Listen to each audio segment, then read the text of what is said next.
Yes. The Leaf Spring Army sends its regards.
Hello everyone, I'm the Enforcer, and I'm accompanied by Enforcer Matt.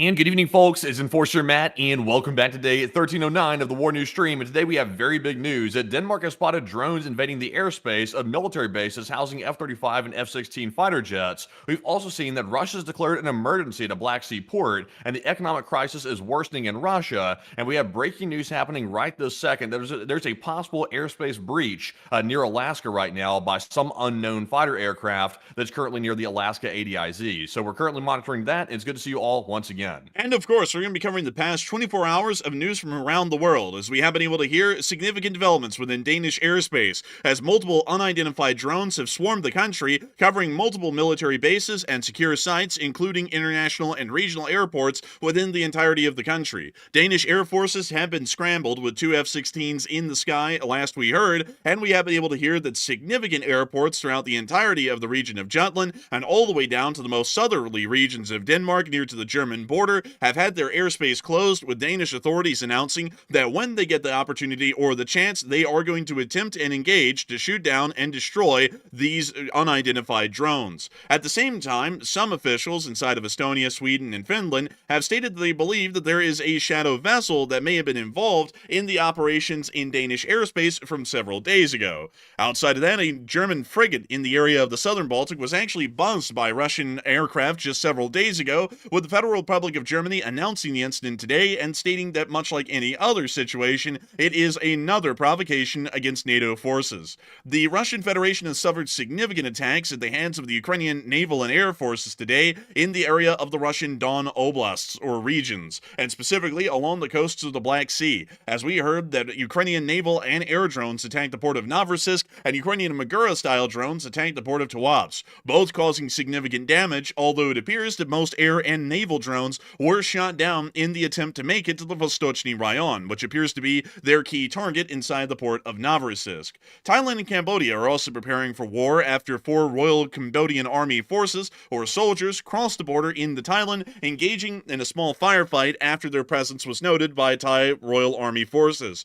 We are now noting that there are significant buildups of Thai Army activity along the area of the border from Ubon Ratchathani and all the way over to the area of the Surin province. This is denoting that the ceasefire is incredibly fragile at the moment and may be doomed to collapse here within the next several days. Inside the Islamic Republic of Iran, there's also been a rapid attempt and effort by the government to rebuild their missile facilities and locations that were destroyed by the Israelis during the 12-day war, while at the same time, Iran's proxies in western Yemen, under the forces and command of the Yemeni Houthis, conducted a strike on the state of Israel today and actually successfully landed a hit within the port of Eilat, one of the very few times, or the only time in the entirety of recorded history, that the Yemeni Houthis have ever landed a hit successfully on the state of Israel. We are expecting that the entirety of western Yemen will most likely be glassed within the next 3 days as a result of that.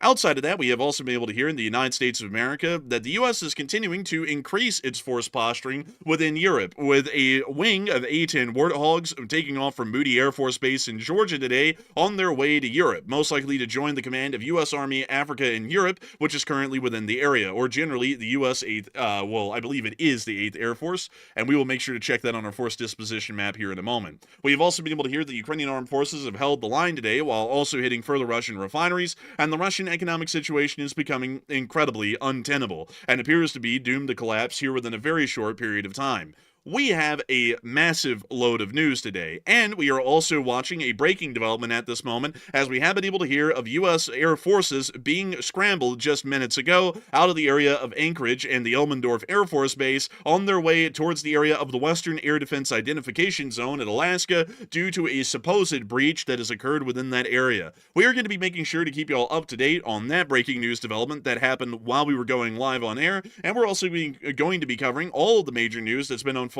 throughout the entirety of the world over just the past 24 hours. But suffice it to say, today has been another major news day like many other. But moving us into all of the news, starting with our biggest stories first and then working our way on down from there, we have been able to hear of a breaking news development that we do want to notify y'all of before our normal news coverage that is currently ongoing inside of the area of Alaska. We have been able to report that at this moment, a KC-135 and an E-3 Sentry alongside an unknown number of fighter jets were scrambled this evening due to unknown aircrafts, possibly Russian, operating in or near the Alaska Air Defense Identification Zone. We can actually see these aircraft on flight radar taking off, at least the E-3 Sentry at a minimum, and flying towards the area of the western region of the Air Defense Identification Zone around the state of Alaska, with a small transcript also being heard here. Cash 5-1 heavy contact Anchorage Center on 123.9er cadet.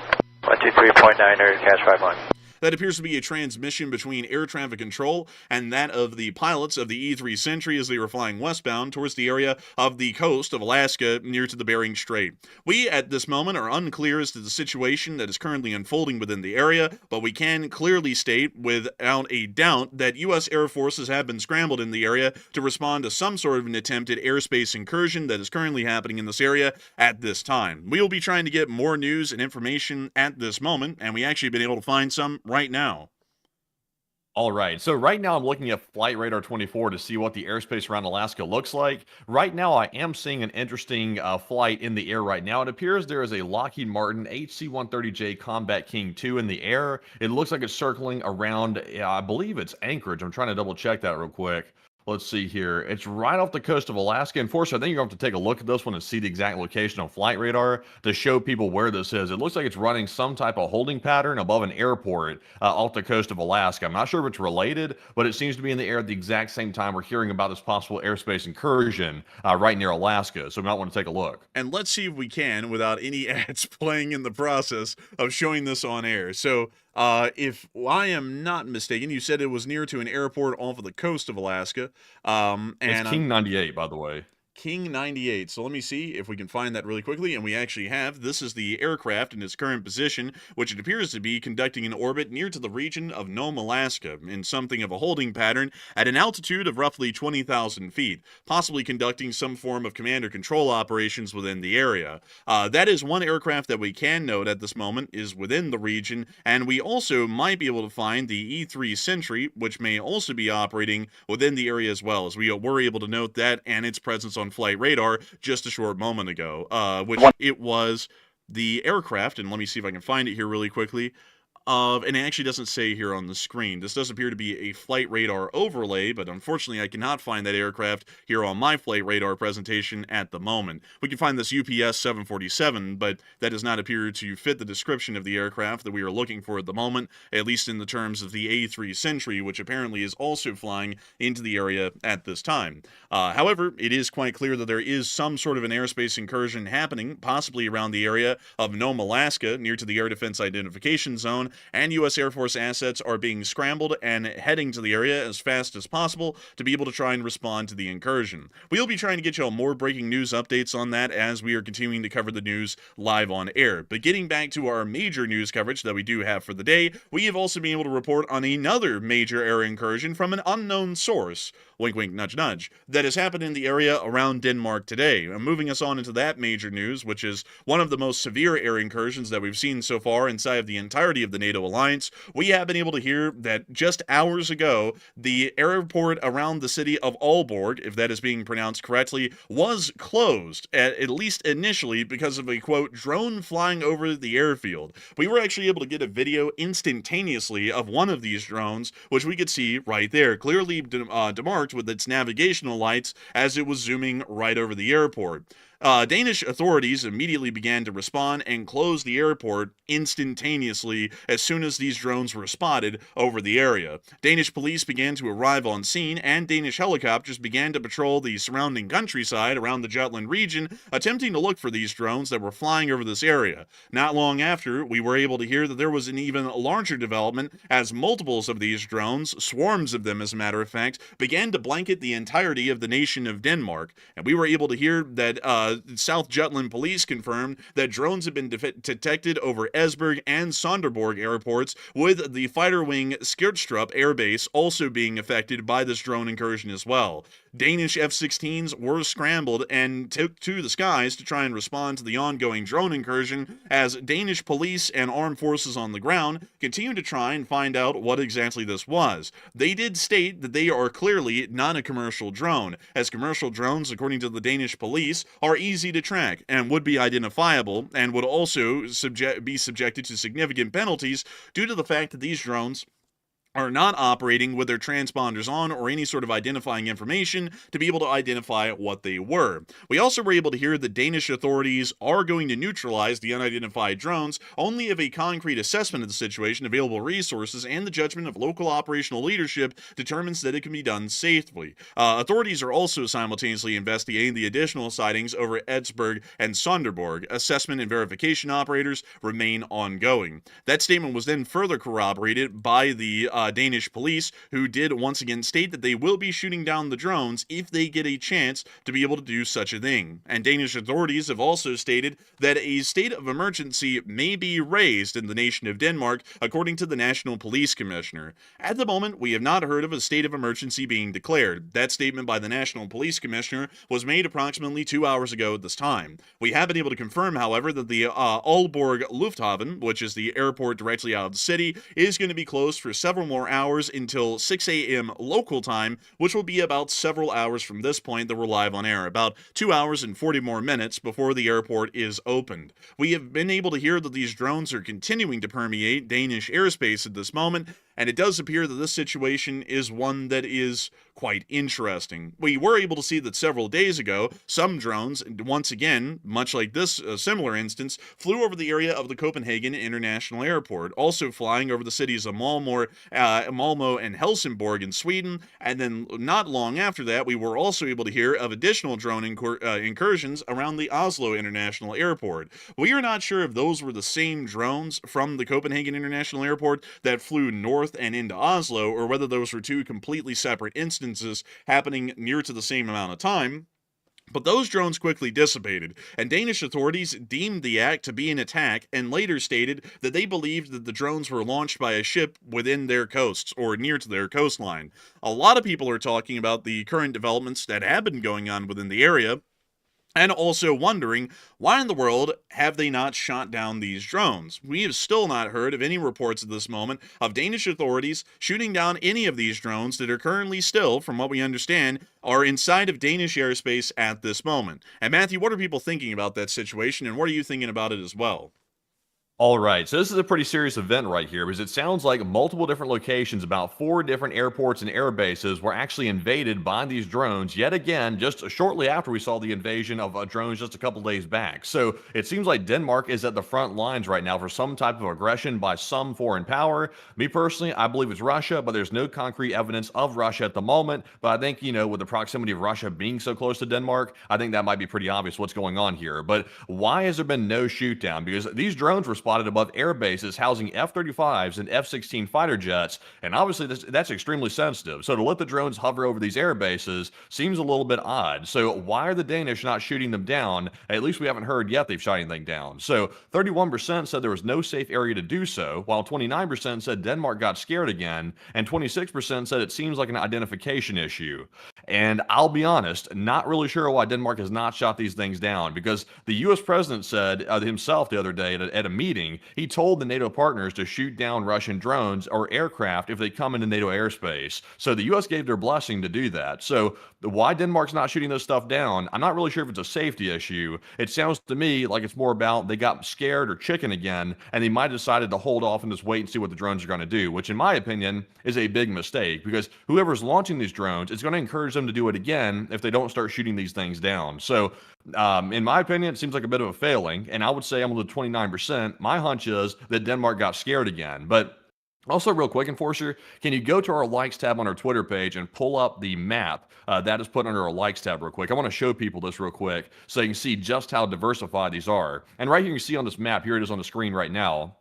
There are the 4 different air bases and airports that were affected by these drone incursions. Multiple different drones at 4 different locations in Denmark. So that's very severe. And like I said, the F-35s and F-16s are at some of these air bases. But Enforcer, what say you? I would have to say that I would be in the opinion that Denmark got scared again. I would generally have to be with 30%, as many people do have to understand that while the situation and the response should be a very easy one to call, putting someone in the hot seat of being in the position to make that call may be a position that would lead some people to second guess or think twice, and then maybe doubt their actions and not order a shoot down. This is clearly a major airspace violation, and at this moment, the entirety of Denmark, from south to north, is being covered in drone swarms that are shutting down airfields across the entirety of the mainland of Denmark, and not only that, they are also flying directly over military air bases within South Denmark. To quickly note this to all of y'all, near to the city of Vojens, right here, this is the fighter wing Skirtstrup, which currently operates the F-35 Lightning IIs of the Danish Air Force, along with some F-16s. You can actually see some of these Danish Air Force F-16s and other aircraft, such as this F-18, which may have been brought from Finland or another country within the area operating such an aircraft, that are at this airbase even on satellite footage. It's a little bit shocking that this hasn't been blurred out yet. The Polish have requested that all of their airfields be blurred by Google, but it doesn't appear that the Danish authorities have requested similar, at least to this point. Nevertheless, this is a major airspace violation, and one that could start to threaten the very national security interests of their armed forces and the Kingdom of Denmark at large. This is something that requires a significant response, not just for the concerns of the safety of the citizenry, but also for the concerns of the armed forces as well. What if, hypothetically, these drones are armed, and they begin to strike into these air bases across the entire country from north to south? The entire Danish Air Force could be crippled within literal minutes, and it could be something similar to Operation Spiderweb without the creativity of bringing in the drones through some sort of container boxes and then dropping them off right near to all of the air bases. airspaces.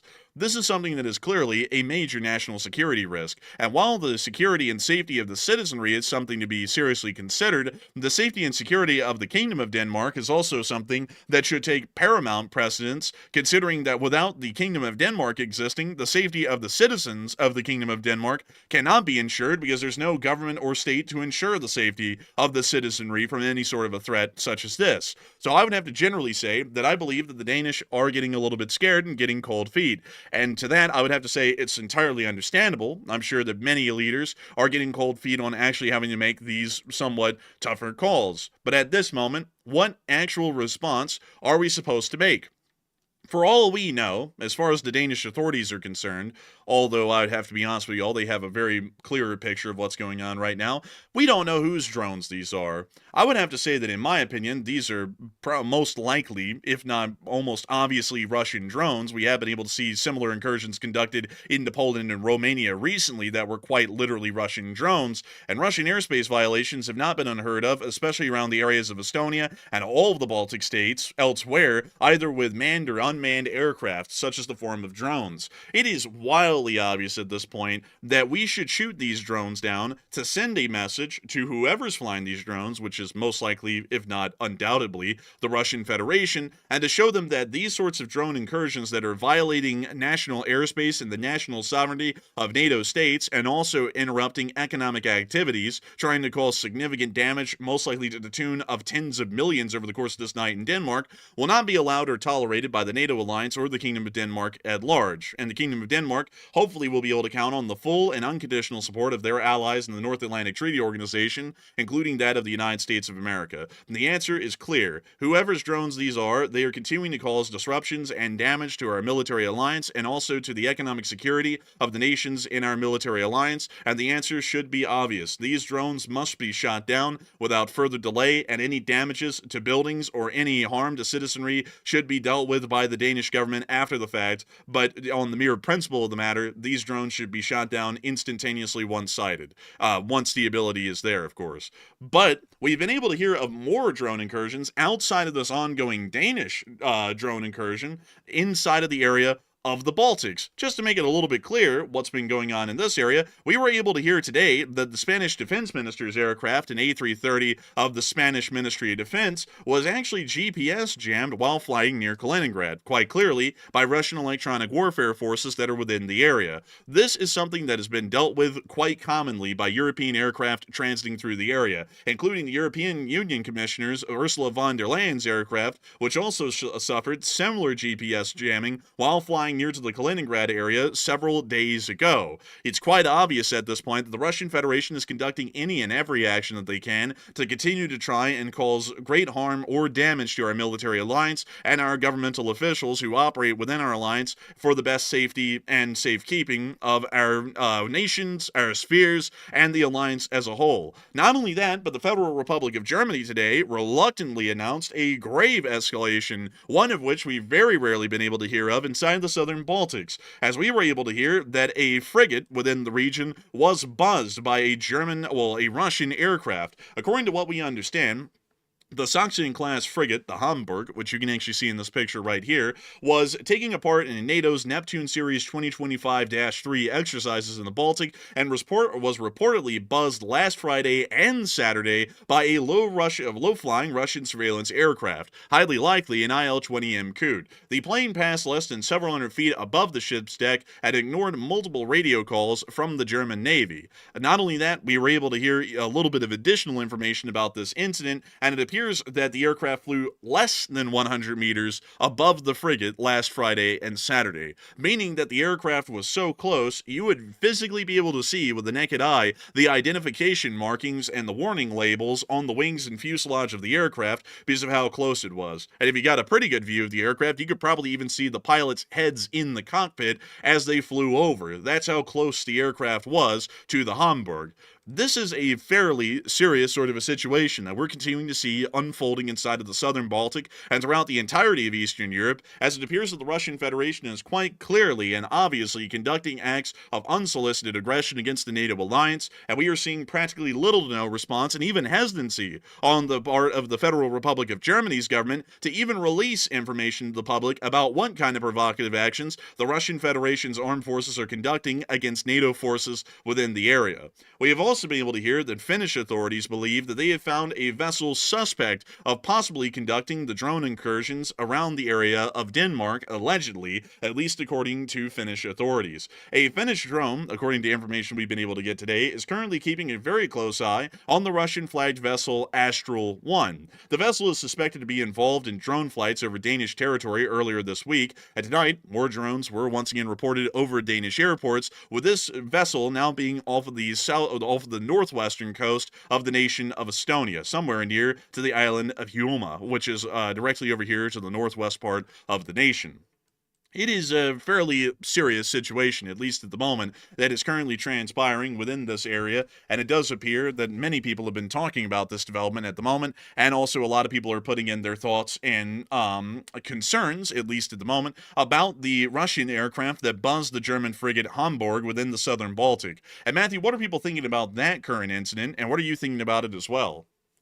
All right, so it looks like 51% of the audience said it's serious but not really critical, while 34% said that's an act of war by Russia, and 11% said it's not that big of a deal. That's a pretty common thing to happen, which is, of course, an aircraft buzzing a Navy ship. So I would say it is serious, but this isn't super critical because buzzing naval vessels, that is not something that's unheard of. But at the same time, though, in the context of the current global tensions, it's certainly not a good time to be doing that on the Russian side. So all this stuff basically adds up to one thing. The Russians are trying to intimidate NATO partners to make them back down and not want to aggress against Russia while Russia does all these provocations toward NATO members. That is their goal right now. And Russia is using drones to intimidate people. They're also using their fighter jets to do that. And they're also sending out their shadow fleet and also their naval vessels to drag anchor and also cut cables as well, and also do the sabotage that they're currently conducting over the course of the last few months. So it's all intimidation. It's designed to get us to back down. And the key right now is for NATO to combat that by being very, very serious in responding to it. And right now, NATO is really not rising to the occasion, in my personal opinion.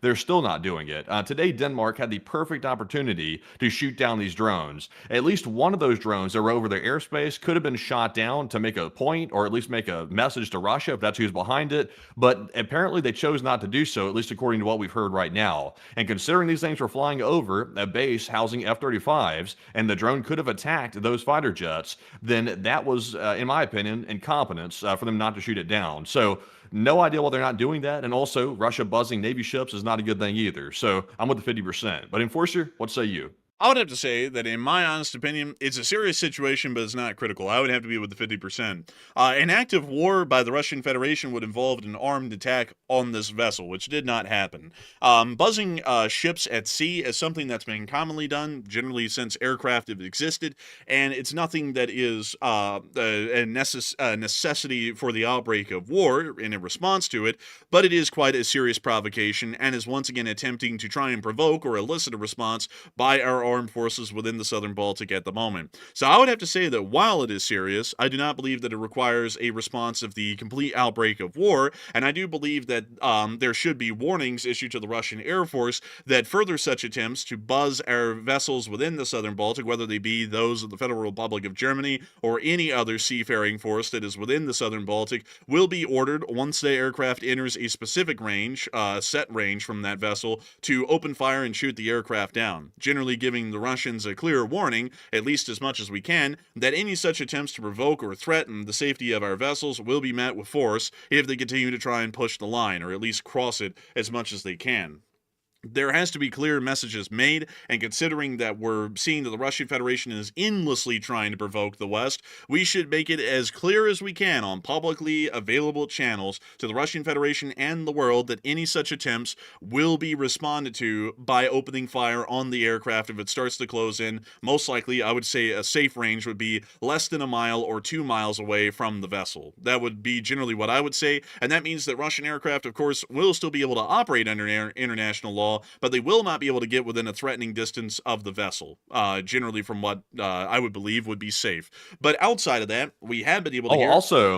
Also, by the way, before we move on real quick, I saw James White in the chat. He said, does Denmark even have the tech to take these drones down that they're currently looking at? And they do have the tech. And also, even if they don't have the most effective technology right now, like let's say, for example, they haven't adopted a system like Poland has, which is essentially a very modern high-tech version of an AA gun, which we just saw that yesterday. Poland actually put that out. They put a video out showing this new weapon they're using on their coast, or not on their coast, but on their borders. They're currently using this new weapon. So even if they don't have that in Denmark, they should simply send up the F-16s, because these drones were flying around the base with literally F-16s down there at the air base. They could have simply sent the F-16 airborne, shot the thing down while it was flying over the empty spot of the airfield, and then they would have had it twofold. They would have, first of all, sent a message that Denmark's not playing around, and number two, they could have gotten a positive identification of what the drone was, which would have given us a very clear answer of who was behind it. Was it for certain Russia? Is it somebody else? Is it, some lunatic trying to do this? We need to figure out who it is. And without getting the drone and the parts of it together and doing an analysis on it, it's nearly impossible to figure that out. That's why currently you're seeing Denmark, they're sending out their surveillance aircraft to go find these ships near their coast to find out who's launching them, because they have no idea who's launching them, and they probably won't until they down one of them and actually inspect it. I would have to agree. I think that that's definitely going to be the case, and seeing that these drone incursions are still ongoing, something has to be done to whoever is conducting the drone incursions, and the only way to figure out what to do to whoever is doing a drone incursion is to shoot down a drone and inspect it and find out whose it is. That's really the only answer we have at this point. But moving on from that, we have also been able to hear of some other major significant news that has been going on in another sea on the southern end of Europe. While we've been talking about the Baltic Sea all night long, we also have a huge amount of news that came out of the Baltic Sea, well, the Black Sea, over the course of the early morning. In the early morning today, Ukrainian armed forces conducted a significant attack against the Russian ports of Novorossiysk and Tuapse inside the Russian Don regions and along the coast of the Black Sea.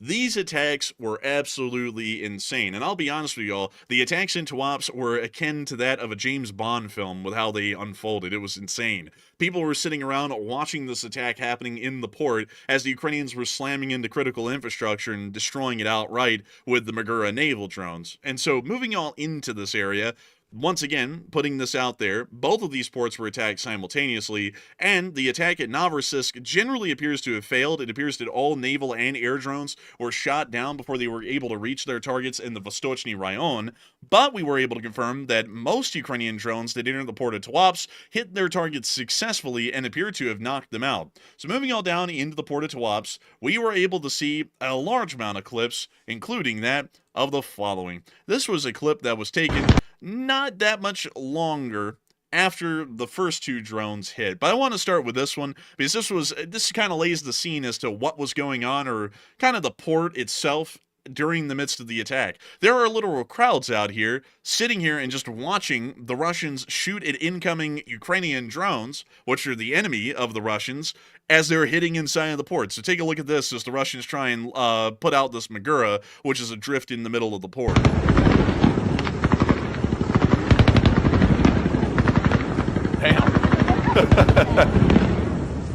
Калаши, пулеметы.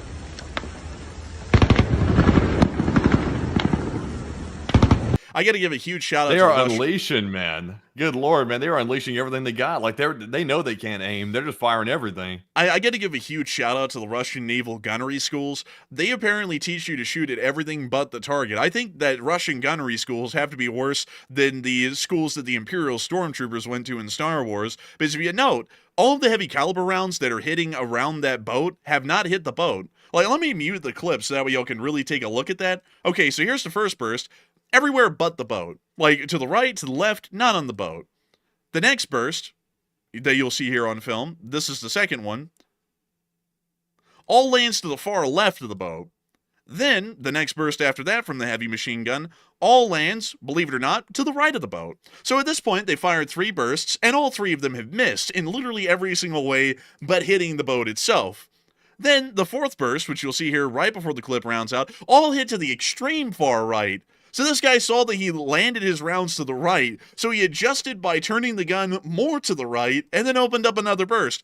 Every single round. I don't know who hit the drone originally, but they can't shoot worth a damn in Tuapse. No wonder this attack succeeded, because they're hitting everything but the boat. It's like the Russian gunnery schools told them, when in doubt, aim for the water. And in the Russian Navy, that doesn't really help too much, because if you're in the Navy, you're generally surrounded by water. So I think they're having a bit of an issue with that side of things, and it really showed, at least with what happened before that clip was taken, which was the actual attack itself. So let me bring y'all to that clip, because this one was absolutely wild. This is probably the craziest clip that I have seen of a drone attack on a port ever. So, here's the clip, and I'm going to be giving you all pretty much a sports-like presentation of what's happening. So, as we can see, the Ukrainian Magura drone is entering the port. The naval defenses are opening fire, laying out machine gun fire inside the port and outside the port. The Magura is taking a hard right turn into the port, going full speed, heading towards the area of the oil refining platforms, and that thing is absolutely ripping. And Russian ground defenses are continuing to fire their machine guns into the port, but the Magura has broken out, making its way past the machine gun defenses and directly to its target. And in a second, it's about to deliver its deadly blow, which is going to be the impact directly on that oil pier off to the far south of the port, which is coming right now.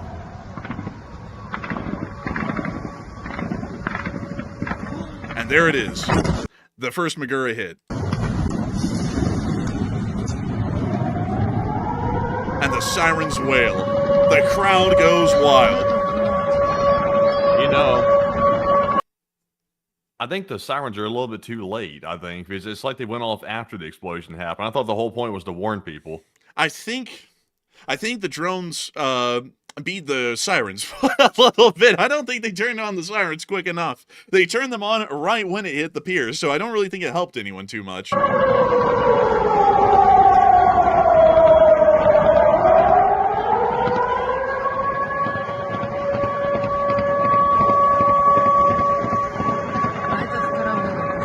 Now you're about to see the second drone hit its target. There was actually 2 confirmed drone hits inside the port today, and I want y'all to note in this clip, just to give y'all a little bit of context, the first drone had already hit by this point, because you can already hear the sirens going off of the port, and those only started after the first drone hit. So this is the second drone that hit inside the port in this clip.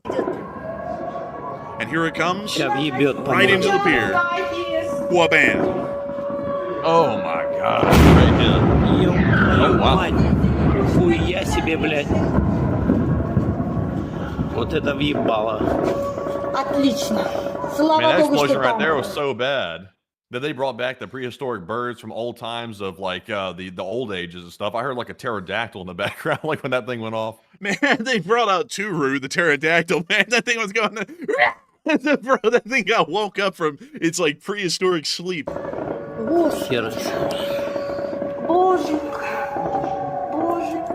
So right now at this point in the clip, the machine gun fire you're hearing is being targeted at that last drone. That was the first clip I showed y'all, and that drone actually did get hit. Its motor was knocked out, and it was disabled in the middle of the port, and then they sat there for about a whole other minute, firing at it and missing it for the large part. Then we have one last little piece right here. This is another clip from another angle of the drone incursions conducted by the Maguras. So here is this clip. You can hear the machine gun fire off in the distance, and it's starting to pick up. And there's the Magura right on the mouse cursor. You can see the bullets hitting the water and causing water spurts as this thing is just zooming straight in. You can see one of the Russian patrol boats right there that's trying to fire at it as it just zips right by. But we can see that some of the rounds are getting quite close to nearly hitting. And it appears that drone might have been coming to a stop.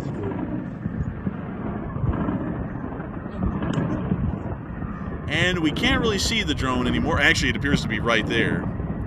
Or right there. Actually, it's still on the move.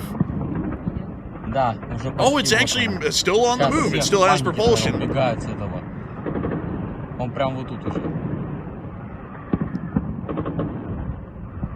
And it's continuing to beeline its way. The Russian patrol boat is slowly moving around, and it's going straight for the pier.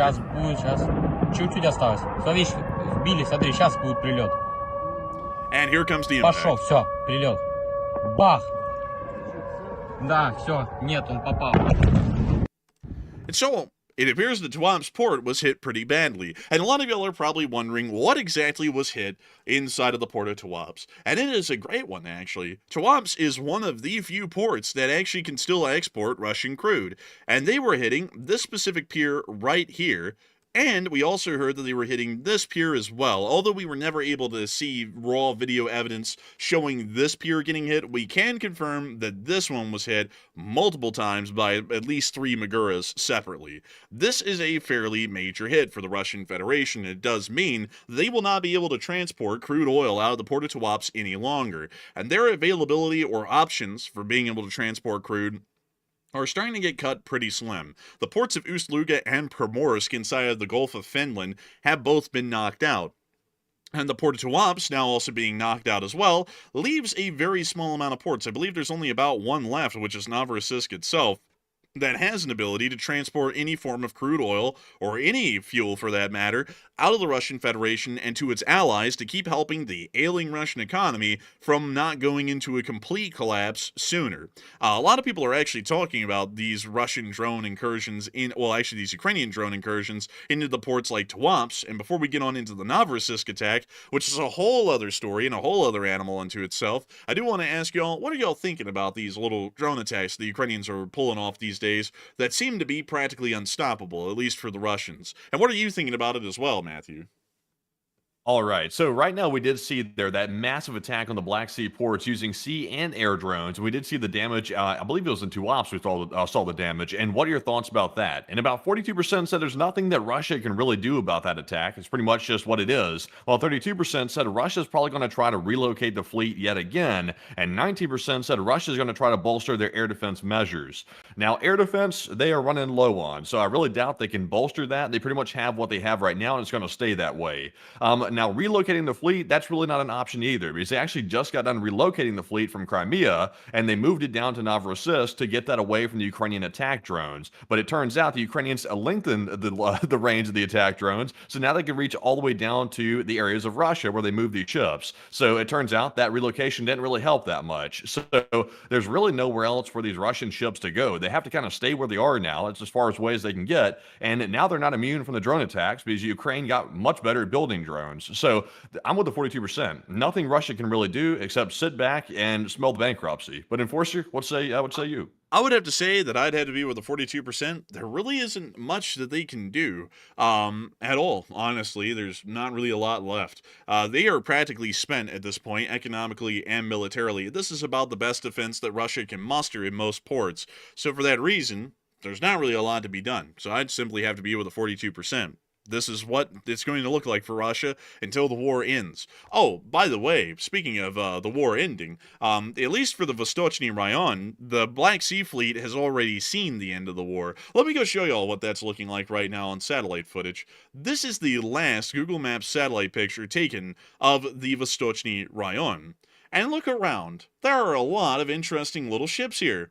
There are support ships, like this Rapucha glass landing ship, which is kind of lucky to have survived. There's also this project, let's see, that would be one of the new corvettes. I forgot, I think it's like the Project 320, I believe. We can also see, I think that's a Vasily Baikov class, is generally what we would call that. You can also see another Russian support vessel here. You can see, let's see, another smaller support vessel that actually appears to be a smaller corvette or a frigate.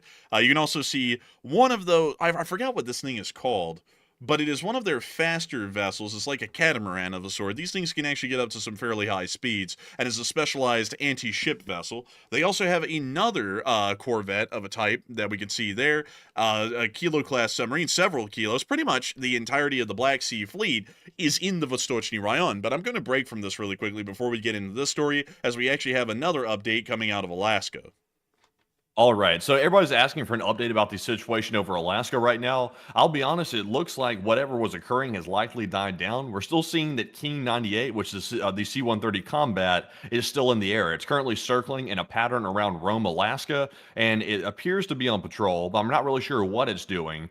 There was a stratotanker that briefly took off from Fairbanks, Alaska, but it looks like it's either landed or turned its transponder off, one or the other. So there were aerial assets in the air, appearing appearing to support the response to an airspace incursion in Alaska, but right now we have no details, and we're waiting on an official statement from that airspace command about what they were intercepting. Now, we do have to recall the Coot, the IL Coot, was currently flying around Alaska several times in a row last week and the week prior to that as well. So it's possible that the Coot has returned, but I will admit this seems to be a larger response by the U.S. when it comes to deploying air assets than we saw the last time the Coot showed up. So I'm really not sure what this was. Maybe we'll get a statement pretty quick on it, but right now, not really seeing anything major happening at this very moment. But Enforcer, what say you? That's fairly interesting here. We'll try and keep apprised of the situation, but it does appear that it's not a major situation, and we'll hopefully get an update from the Department of War tomorrow. Hopefully they'll be able to make some sort of a statement or publish something on it, and hopefully all the news companies will be able to report on it because they'll be specifically authorized to be able to talk about it. So we'll be waiting for that to happen whenever that does occur. But getting back into the current story inside of Novorossiysk, pretty much the remaining part of the surviving Black Sea Fleet is inside of the Vostochny Rayon. You can pretty much see all of them here on satellite footage moored inside of the port. One thing that's a little bit interesting I do want to share with you all here really quickly is that this fleet does set sail from Vostochny Rayon here and there. It's not incredibly often, or really common for that matter, but they will set sail sometimes, and generally they'll sail right out of Novorossiysk, somewhere into the most southeastern part of the Black Sea, launch a missile attack against Ukraine, and then they'll sail right back into Novorossiysk. Pretty much they're trying to preserve the rest of the fleet that survived the opening of the war, so that way they'll be able to have a fleet left after the war. If they stayed in Sevastopol, they were most likely going to be completely destroyed. And they really can't move them from Novorossiysk. There isn't any other port with the naval facilities required to be able to maintain and operate even the remaining part of the Black Sea Fleet that is in Vostochny Rayon. So they're pretty much trapped here, and they're waiting the end of the war out. So for the general part, at least for the Black Sea Fleet, the war has already ended for most of these ships, and they're probably never going to see action again through most of the conflict. That doesn't stop the Ukrainians, though, from trying to blast them all to high heaven and send them to the bottom of the Vostochny. And we were able to see that over the course of the day, the Ukrainians tried just that, conducting a Magura and air-based drone attack against the Vostochny Rayon to try and knock out some of the ships within the port. And it doesn't appear that they were incredibly successful, but they did try, and I'll show you all some of the clips that we got from today showing the drones making their way towards the Vostochny Rayon. There goes one of the Maguras. Вообще на похуй ебашит. Не попадают. Не попадают. We hear some ground defense finally, and some tracers hitting the ground or the water. Ебать.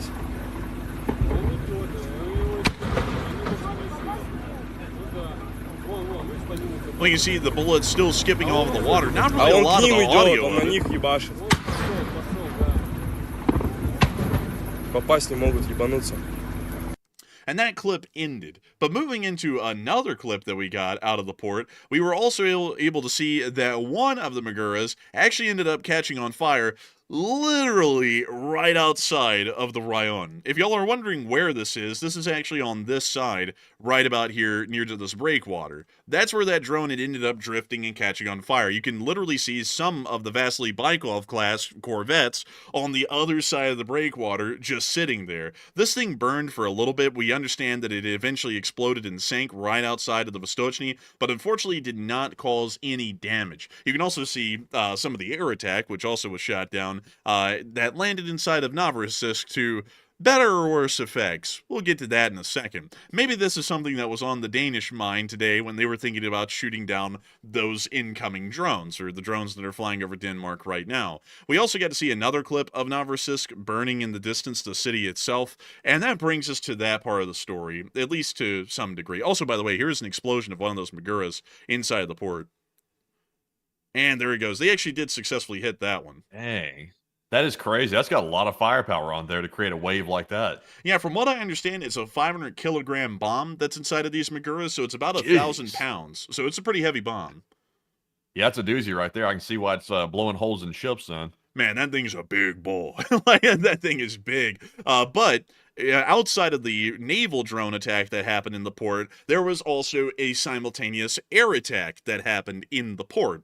And that one didn't end up well either. All of those air-based drones were also shot down along with the Maguras, so there was no damage caused to the Russian Black Sea Fleet today, but the Russians, in their vril to try and shoot down the drones, ended up causing a whole other problem. Ukrainian drones started to get shot down right over the city of Novorossiysk, and therefore they just started raining down into the city and exploding in the streets below. So there were loads of fires that broke out all over downtown Novorossiysk, and a great deal of damage that was caused as well. Here's just a small handful of the clips that were gotten out of the city after these Ukrainian drones just fell out of the sky after being shot down and landed right in the city.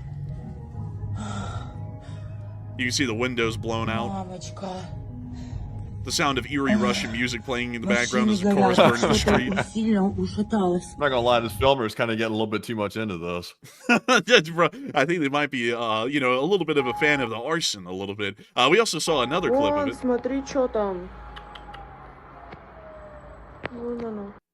And one last clip. Плывет. А когда его взорвут-то? Чего не взрывают? You see the Magura coming in. О, ни хрена! But doesn't appear that downtown Novorossiysk fared all too well from that attack today, and I think, after looking at that, Matthew, can we really blame the Danish for wanting to avoid any kind of, collateral from shooting down these drones? Because what if they did that? It's like, that's not really a good turn of events. I think the Danish are more competent, though. Me personally, I think the Danish could give the Russians some good pastries from time to time. Maybe a little strawberry Danish or something like that. Maybe a scrap of a morsel of some justice, maybe perhaps. The Danish should probably tell the Russians it's not nice to fly stuff over other people's airspace, especially around very expensive F-35s. That's something there that the Danish shouldn't take kindly to whatsoever. I would be honest with you, I don't think the Danish would take all too kindly to it. And the Danish actually have one of the scariest looking special forces groups in the world, just to let y'all know. They are called the Danish Frogmen, and that's what they look like. They're fairly scary looking people. Oh, I tell you what, I was not expecting the Danish to look like that, man. That's honestly intimidating. That's scary. This is their special forces. They're kind of like the SEAL team in that they're specialized in underwater demolition. That's pretty much what these guys are. They're actually frogmen, so they're technically an underwater demolition team, but that also is kind of just more so a name for their unit. They're pretty much the special forces unit of Denmark and pretty much do everything that SEAL Team 6 or any other special forces unit here in the United States would do. But they're incredibly menacing. Do they go through the same training that they get in the SEALs? Like, what is it, like BUDS they go through and stuff like that? The underwater demolition training and all that? Yeah, they do all that stuff. And they're tough then. They got to be tough to get through that. Yeah, these guys are tough as nails, man. It's like, people talk about, oh, Denmark's nothing. Denmark's a weak little country, tiny little military budget. It's like, yeah, but have you seen the Frogmen? It's like, I think they could all hold the country down kind of on their own without the rest of the Danish military there. So, something to think about with the Danes. They have a lot more of a competent military, and also the Frogmen are just scary as hell. So, I think that they got a lot going for them, at least with competency and mental abilities, which the Russians are dearly amiss on for the greater sense of it. But, while the Ukrainians conducted all those drone attacks down there in the Black Sea on Novorossiysk and Tuapse, which was great and all, we have to add in extra. Because the Ukrainians can't just have a day where it's just some ports getting hit. No. They have to go and hit some more refineries. It's not a day in the war anymore if the Ukrainians aren't blowing a refinery into the heavens. And they actually did knock out a refinery in Astrakhan today. And Gazprom's Astrakhan oil refinery has been forced to suspend operations due to Ukrainian drone attack earlier this week, taking out nearly 3 million gallons per day of gas and diesel production. A barrel of fuel is about 55 gallons. So if you do the math on that, you can figure out how many hundreds of thousands of barrels of usable fuel products this refinery was making per day. I'm not that good at math. I'm not going to do that on air because I'll only embarrass myself. And I have a fragile ego. But beyond that, per a source at the plant, a shutdown until November is the best case scenario. Now, that one's a pretty nice one, but let's add another one today, which is all the way in the Ural Mountains, at Salavat. They call it Salavat because when someone made it out here to the city back in the day, way back in like the medieval era, they were so hungry from walking across all of Russia and seeing no economic opportunity that they Salavated at looking at the Ural Mountains, which was full of all kinds of delicious animals and peoples. Cannibalism was a pretty common thing back in the day, but beyond that, they founded the town of Salavat, and from there, the Russians added a delicious compound to the salivating water within the region, which is oil. They have a huge refinery at Salavat. It's about the size of the city itself, and the Ukrainians blew that thing up today. By the way, just to add this one more time, in case you didn't hear me the first time, this is literally right on the edge of the Ural Mountains. So this is as far into Russia you can go before you start heading into Asia. And the Ukrainians landed a hit on this thing about 880 miles inside of the Russian Federation. So let's take a look at the fire. And let's put this thing on a tray. Oh, nice crackle. Nice. Look at that. Oh, man, that's bad. Man, the Russians, I don't think they're salivating anymore over this sort of stuff. They're hyperventilating, probably. Oh, look at that little secondary explosion, little something there for their enjoyment. You know, this is if you don't bring in that woman from that other video. I'll tell you what, they're gonna be losing over this one. Oh my god! Wow! But you see the refinery on fire out there. Everyone just driving around the roundabout. I'm not gonna lie, folks. For some reason, the Russians get roundabouts better than Americans do. I do recognize that when we watch these videos. We have like one roundabout in Birmingham that we know about, and a lot of people really don't know how to use it. But it seems like they know how to use it somewhat.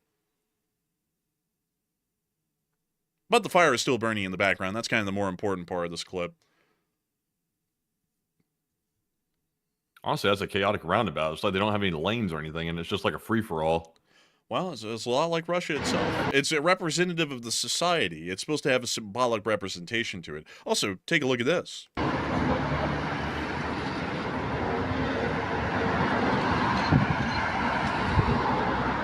Ah, yes. Russian Soviet hell. I love to see it. Man, all those Khrushchevkas, built in the 60s and never replaced. It reminds them of the Soviet struggle. They have to remember it. Isn't it the apparatus of the state that is supposed to protect the people? That is right, young man. And everyone here, the founder of our country, Vladimir Ilyich Putin, will be proud of us all. Cut the phone lines. Stop anyone from leaving. Stop the spread of disinformation. That's really what they're going to do out here in Salavat, honestly. Yes, comrade, you have the right idea. Yes, comrade, you've got the great idea. What does the Geiger counter say? There's radiation in the oil fire. You did not hear that correctly. You're delusional. Send him to the infirmary. You will have to go up to the top of the oil refinery and suck in all the fumes and see if it really is burning. We don't believe it. But the Russians are not doing well. Oh, by the way, since the refineries are burning down, gas prices are still skyrocketing in the country, and a lot of Russians are having a really hard time affording gas as it is. And considering that the gas prices are only going to be increasing from here, and there might not even be any gas available at that, even with the prices increasing, some Russians are taking it upon themselves to get ready for the end, at least for Russian fuel supplies. This guy brought 2 fuel cells to a gas station and just started filling them up. So apparently he will be recession-proof, at least in Russia, but he'll have enough gas to work with. Problem is, though, gas is only good for a certain amount of months before it settles, and then it's completely unusable. So I think this guy doesn't know that, because he's getting more than several months' worth of gas. But look at the guy. He's just stocking up. He's stocking up. You know, when crisis usually hit in America and you have gas shortages and stuff, there will always be people trying to like hoard the gas that way they can turn around and then like sell it at a huge markup to try to make a buck off of it. I don't know what the term is for it. I can't remember the term off the top of my head.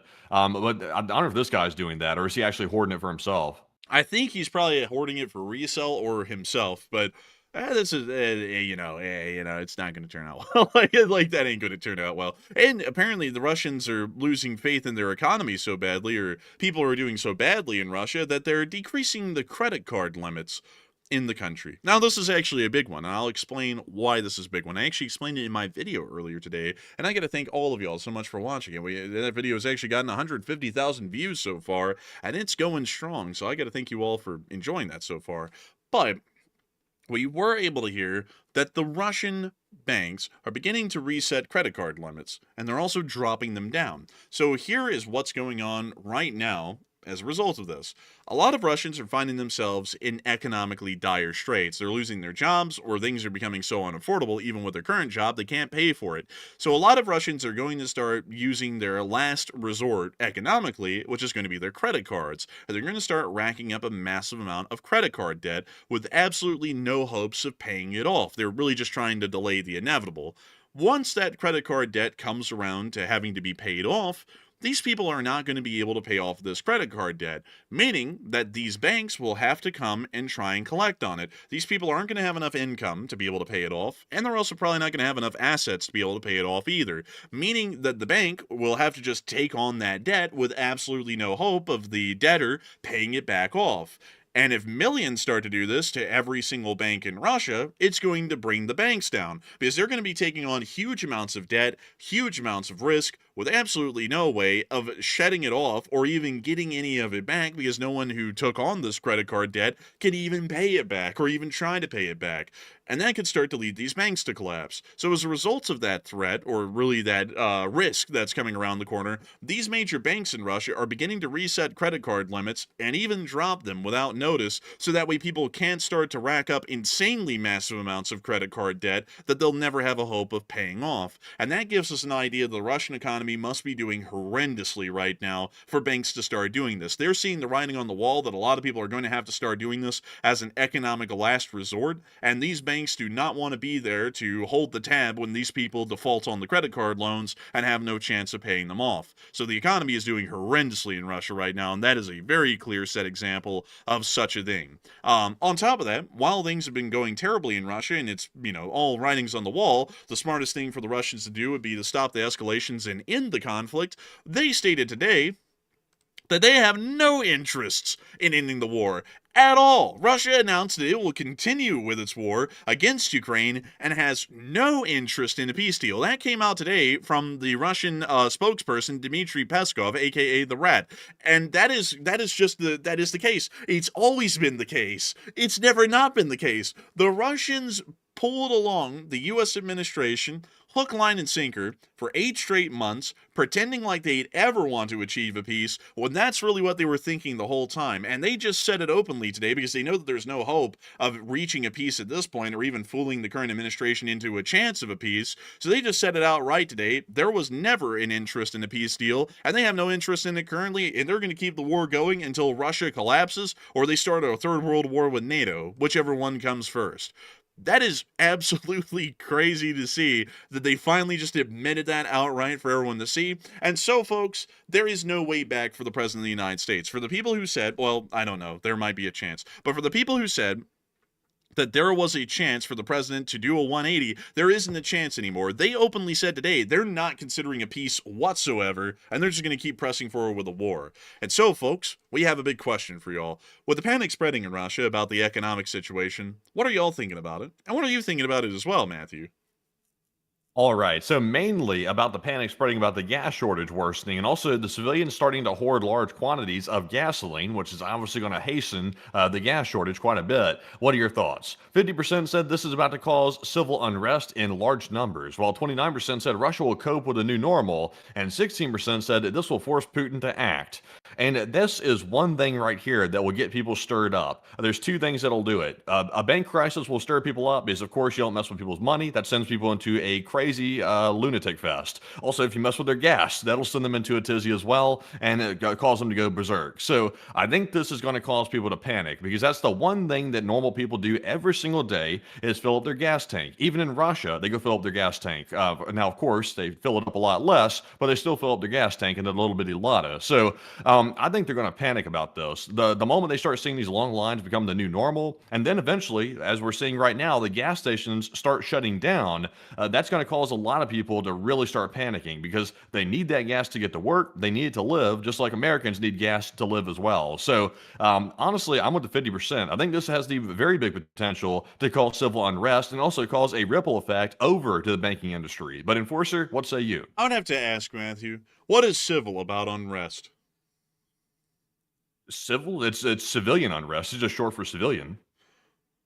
Oh, I'm just playing with you, but I had to say. I was about to say, you didn't know that? Oh, no, I knew that. I was just making a play on it, like kind of like a pun deal. Like, what is civil about unrest? Like, what is civil about a civil war? Although, I don't know why people don't get that, but I was just making a joke on that. But beyond that, I would have to be with the 49%. This is certainly great grounds for civil unrest. Historically, this is a way to get generally, this is a way that most leaders get their heads chopped off, is when an economic collapse happens. Like King Louis the 16th, who got his head chopped off because of the economic collapse in France and their complete inaptitude to fix it. Or, better yet, John Law, who actually created the land bank, a little bit before that, it was like about 80 years before that, and collapsed the entire French economy and almost got his head chopped off. Or, better yet, the rise of radicalism, which didn't lead to anyone's heads getting chopped off, at least here in America, but it did lead to a lot of a rise of radicalism in the United States because of a result of the Great Depression and the collapse of the banks and also the financial institutions during that period. Or the rise of radicalism after the 2008 economic recession, which might be a big part of why we see the political atmosphere we have today.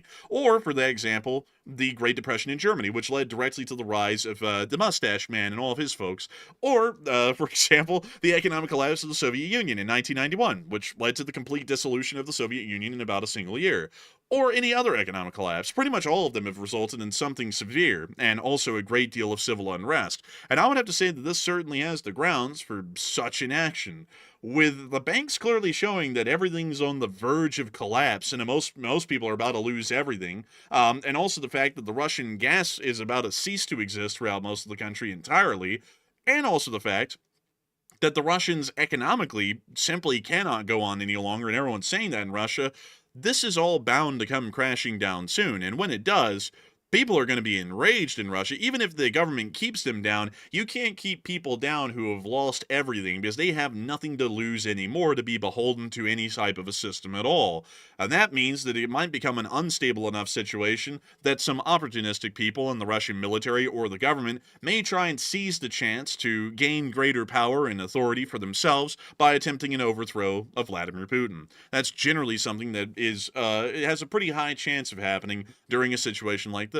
Like hell, even look at the 1930s in the United States. The 1930s in the United States, which is right after the Great Depression of 1929 or the stock market crash in 1929, led to the rapid increase of the communist and fascist parties in the United States. A rise of radicalism directly resulted from the economic disparity that was going on in the country at the time. And it was like that everywhere. You would literally see in every country, especially Germany, the Depression of 1929 is actually one of the bigger reasons that the Nazi Party ever came to power in Germany, was because the financial destitution of the country led people into radicalism to try and find anything to grasp onto in a belief that it would help them out in the long run. And that's why you would see in a lot of countries during that period, there was a huge growth in the communist parties and so on, is because people were trying to find an answer to the situation. And even in the United States, that actually ended up kind of coalescing a little bit in the election of FDR, because FDR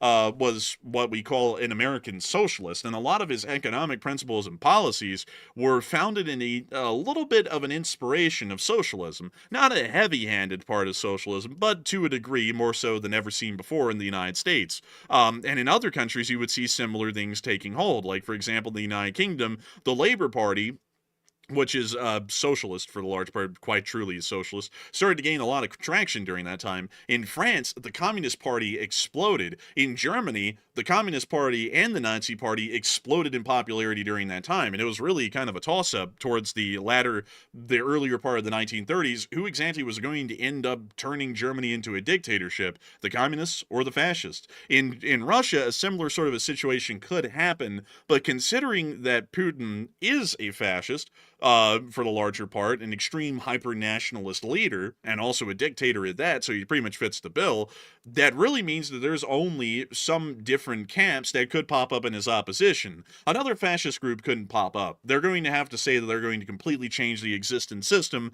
because, according to most logic, the system has failed them. So it's either going to be a group advocating for democracy, or it's going to be a group advocating for some sort of state-enforced socialism or communism, similar to that of China's, with a limited capitalist economic framework. Those are probably going to be the two likely extremist groups that would come out of this, and we'll have to see which one ends up winning the power struggle in the end, if the power struggle begins at all. So, fairly interesting sort of a development there. And I also saw that Matthew's now asking all of y'all a question about the credit card limits, and it looks like a lot of y'all are going with it's a serious red flag. And I'd have to say that it appears to be throwing up more flags, red flags, than the Soviet Union. Get it? They had red flags. They were communists. But Matthew, what are people thinking about that poll, and what are you thinking about it as well? All right, so the question is that the first real sign of bank collapse, the massive reduction of credit card limits of the Russian civilians? And it looks like 72% said yes, it's a very serious red flag, while 15% said seems serious but need more info, and 9% said it's just a precautionary step, so that way the banks don't go under. And I would say that sounds like a very serious red flag. That is one of the main ways that banks make money, which is by people having a balance on their credit card, and they get to charge the exorbitant interest rates that come with credit cards. That's one of the main ways that banks make money. So they would want you to take on debt if you can afford to pay it down over time. But if they're reducing credit card limits, that means they believe the citizens are going to use their credit card to live on for daily expenses, and then they're not going to pay it off. In my opinion, that's what I think they are believing in their heads, and they believe that the credit card has no hope in hell of being paid off over time. So that's why they've reduced the limits, to limit their exposure to basically a default on the debt. So I think that is the first real sign of bank collapse, and also not just bank collapse, but also of economic collapse as a whole when it comes to the entire Russian civilian population. But Enforcer, what say you? I would say I would be with the 72%. This is a serious red flag. This is about as bad as it can get, because this is the bank showing that they're directly trying to mitigate their risk of these citizens defaulting in the millions on their credit card debt, which is showing that millions of citizens must be in such a bad position. The bank is assuming that that's a guaranteed certainty, and that's why they're conducting these actions right now. So I would have to say I'm with the 72%. It is a serious red flag. And I also see some people arguing in the chat really quickly. This is a bit of a historical thing, because I actually did take a history class on modern political theories, or ideologies is kind of what it really was, which the two main ones is fascism and communism. I see some people arguing what socialism is the beginning of an endpoint to, fascism or communism. The simple answer is that it really is the end path to communism. Some people try and make it sound like it leads to fascism, but generally any dictatorship starts to take heavy control of the national economy or major heavy industries and puts them under the control of the state. Communism, however, generally relies on socialism as an economic principle and tries to implement it in one of the most extreme and radical ways possible, where it's practically full-scale socialism, to the point that the state runs every industry and every enterprise, no exclusions. Generally, socialism is the stepping stone to that, to where the government will nationalize, which means that the government or the state mainly controls the heavy industries and the largest companies inside of the country, meaning that the government generally gets the majority stake in the operations of the national economy, and due to that, they generally control the economic apparatus of the nation, and that means that they can further evolve it into a communist system, because they already generally control the means of production and the flow of money, which is an incredibly important part to having almost near complete control. Fascism. Yeah, honestly, it's kind of like for example, if you have companies in a country and you see companies that generally have a large market share, and you also see that they have a large market share of a certain sector in a country,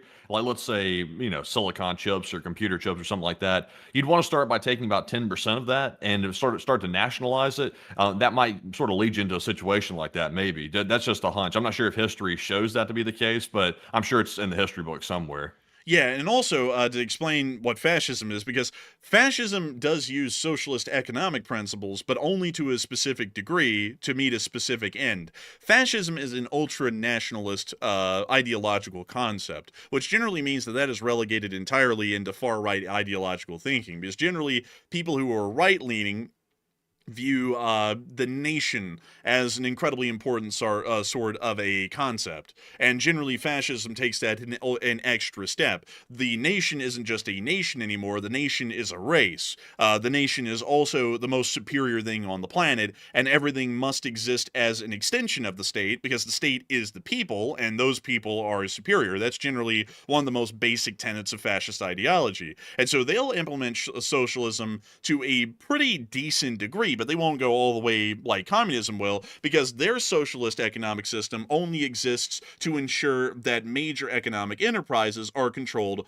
by the state, and therefore the national race, whatever they call that. Generally, that can change from country to country. But it is to ensure in their mind that there is some sort of purity, at least in the fascist ideology, and how those sorts of businesses or industries are controlled by their own people and their own quote-unquote superior race of whatever they call it. That's generally how that works. So they both use socialism, yes. Generally, you can look at socialism as the stepping stone to authoritarianism, generally is the best way to look at it. But fascism goes the ultra-nationalist path, and communism generally goes a different path than that, more so into a collectivist mindset where it really isn't a nation or a race or a specific types of peoples. It is more so a collective of peoples working towards some sort of a common goal. At least that's generally how it's implemented. So minute differences, but generally if you look at them, they're not that far apart from each other. They both always turn into some form of authoritarianism and generally lean into some sort of a hyper-nationalist concept, and they both generally have a large amount of the economy or major industries controlled directly by the state, or all of them are controlled by the state. So fairly similar, at least in actual practice. But anyways, with that, and also that leads people to wonder what in the world is it really. And as far as I look at it on the channel, just to put it to you all the way I've always put it, although I haven't said it recently, I look at fascism and communism as pretty much being the same thing, which is authoritarian thugs taking control of the country and running it with an iron boot. There's really no other way to look at it, because trying to get into it beyond that is getting into the weeds, and it really doesn't matter too much. Each one of those governments, if you speak out against them, they'll most likely have you put in a camp or have you executed. You practically have no rights in that nation. Your rights are controlled by the state, and the only way to get forward is to become a loyal member of the party. If you were in the Soviet Union, you had to be a member of the Communist Party. If you were in Germany, you had to be a member of the Nazi Party. There's literally no difference rather than the packaging and the presentation given, but they both end up in the same results on a day-to-day basis on how people live in those kinds of countries. So it doesn't really matter if they're far right or far left. It just matters that those are thuggish authoritarian regimes, and Americans ought to resist those sorts of acts or actions or beliefs to the absolute extreme. We don't go the communist or the fascist way. We go the American way, and the American way is heavily founded on the democratic rights and principles and protections of the individual, and our ability to come together and have a collective say in what this nation is going to do and how it's going to go forward from here. That is the way forward. But anyways, with that, before we move on into the rest of the news for the night, because we still have a lot to cover, we are going to make sure to get a couple of questions from the chat, and then we're going to get into the rest of the news. So what do we got, Matthew? All right, it's time to grab three of them, thrice, of these super chats right here. And our first one here goes to none other than Susan L. UK, a channel legend all the way from the UK. And thank you very much, Susan, for that $50 support right there. And we do appreciate that very, very much. And Susan said, Ukraine stays strong and true, all ye who fight for justice and freedom, and puts in the Union Jack and the Ukraine flag. Hey, and I thank you so much for the support and helping this channel to keep on running, because if it wasn't for folks like you, we wouldn't be able to make this channel possible. And I got to say that it is great to see the Ukrainians are getting the support they finally were owed after 8 months. It's good to see, and hopefully it'll keep going well on into the future until they get themselves to victory. So a huge thanks to you so much once again for support. I hope that does address that incredibly well. And with that, we are on to the next one.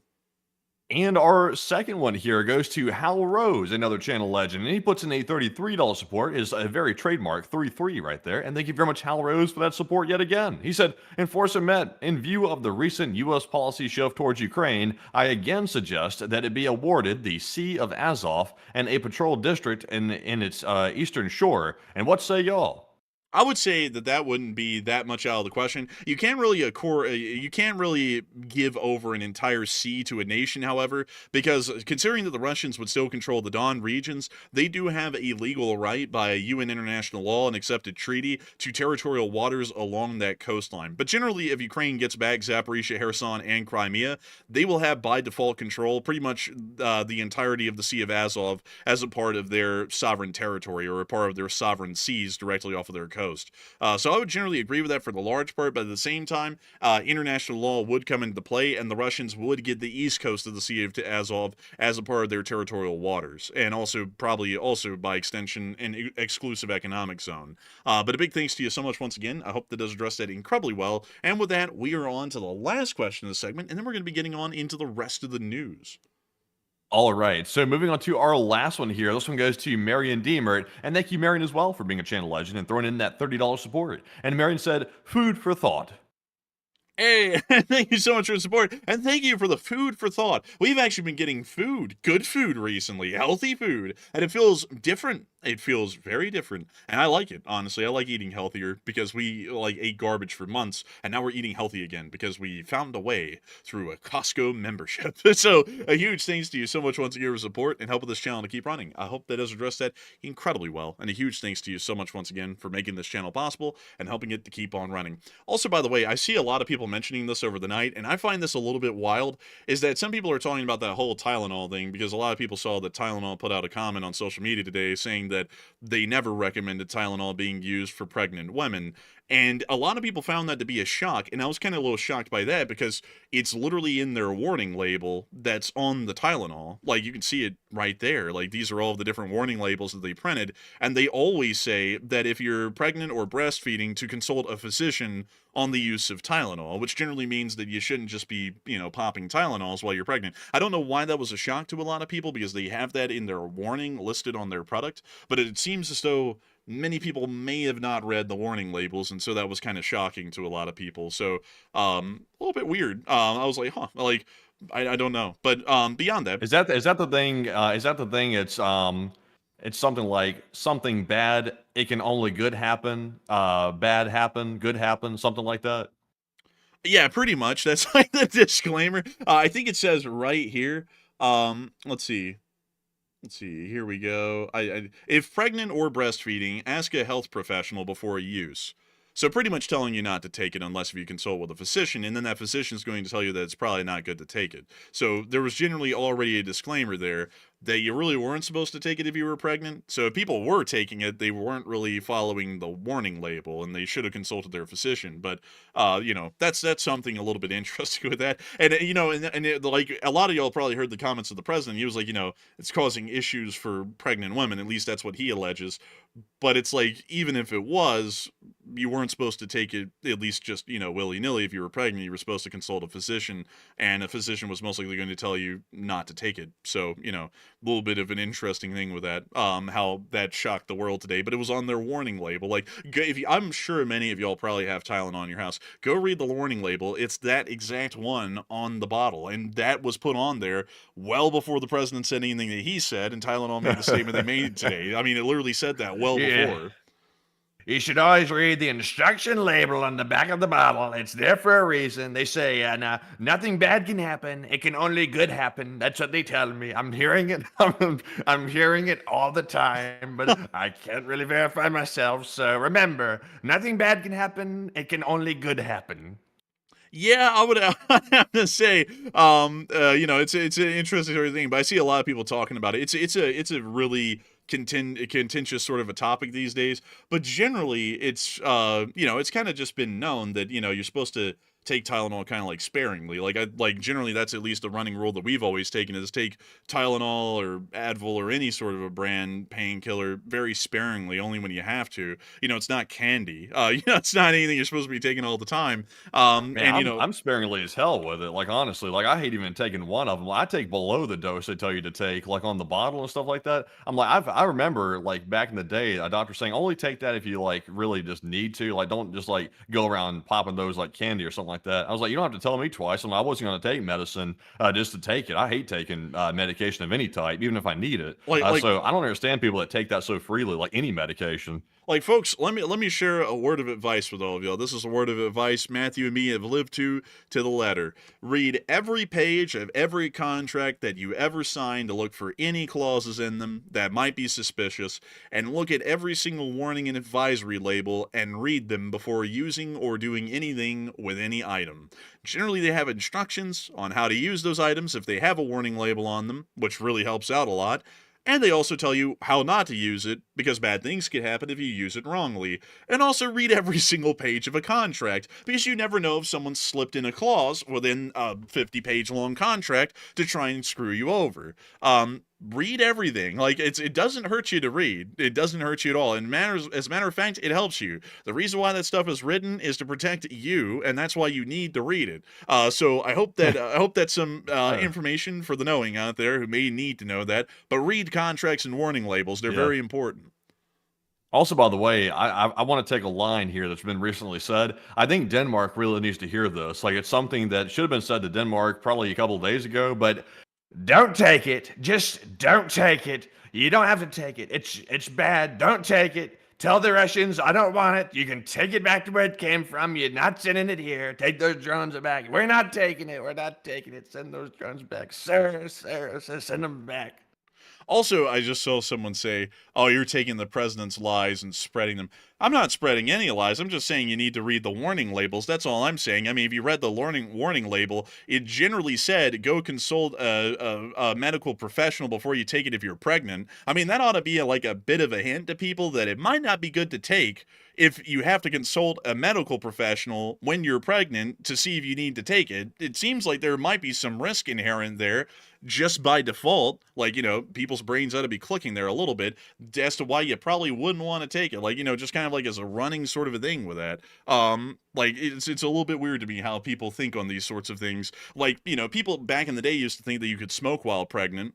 And, you know, generally that didn't really seem to be a good idea, even when you thought about it back then. But moving on from that, and on out of this news that we've had inside the Russian Federation, we are going to be moving on into some European news. Macron stated that things are getting a little spicy, and he also believes that NATO's response should go up a notch in case of new Russian provocations. Poland also stated today that service in Ukraine will no longer be a crime. They are working on a current bill inside their legislature, which, if passed, will state that service in the army of another state without the permission of the Polish authorities is no longer punishable for a term of up to 5 years in prison. So they are now going to be decriminalizing service in the armed forces of Ukraine.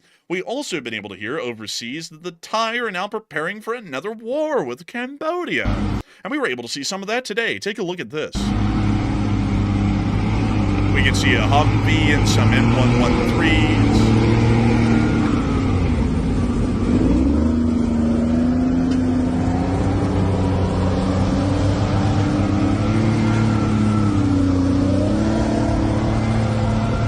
They don't look very peaceful to me. They look like they're ready to fight again, honestly. Oh, look! It's a Scorpion. Wow, it's a Scorpion light tank. That's cool. Honestly, I feel like these two countries are going back to war. Like, honestly, I feel like it's coming. Oh, they're going back to war. Like, it's only a matter of time at this point. There goes the Scorpions. Little light tanks. They're practically tankettes, really. But light firepower. It helps a little bit. By the way, this is the only armor that Latvia actually has for these. This is the most heavy firepower sort of a vehicle they have in the Latvian armed forces, at least for ground vehicles. There they go. So basically, a couple of days ago, we didn't get to cover this because we had so much to cover, but 4 Cambodian soldiers crossed the border into Thailand. They got into a firefight, and now the Thai army is building up on their side of the border, and it looks like they're going back to war. So at this point, we're just waiting for this to break out again, because it seems like those two countries still have a bone to pick. We already knew that from months ago, and they're going to be going at it again. So moving on out of that and on into the Middle East, the Islamic Republic of Iran also announced today that they're going to be restoring their missile sites, and satellite photography is generally confirming that they're doing just that. Look at all the work they've been undertaking, the debris that's still out there, but they're still working on it and renovating it somewhat. And they're going to be getting their missile sites and facilities back up into operation.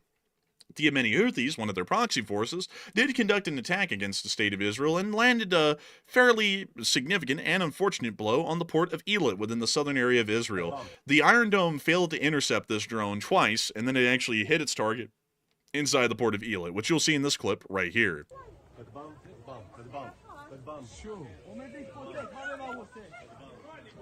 There goes the drone. Biddy biddy bum biddy boo. Biddy bum, biddy bum. Just kind of gliding in, honestly.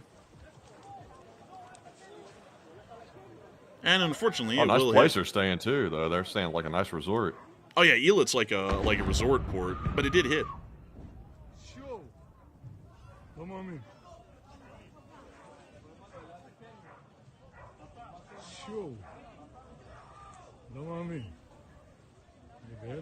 Sue, don't mind me. That's what it sounded like that guy was saying, honestly.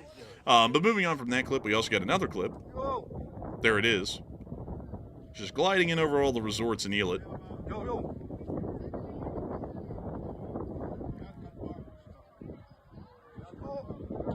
Kind of interesting. He made it all the way through like that with the Israel's vast air defense systems. Yeah, it seems to have been a pretty significant air defense failure because we did hear that 2 Iron Dome missiles were actually fired at this drone, and both failed to be able to intercept it. We can also see the smoke from the nearby impact site, and we can actually see that it plastered some sort of a van out there, it seems, and caught some palm trees on fire. I mean, not the worst thing that could have happened. It could have been a lot worse. It could have hit a resort, but still not great. So this is the first confirmed hit that we've ever seen the Houthis ever land on Israel. And we can also see one last clip of it, of someone on a boat out in the port.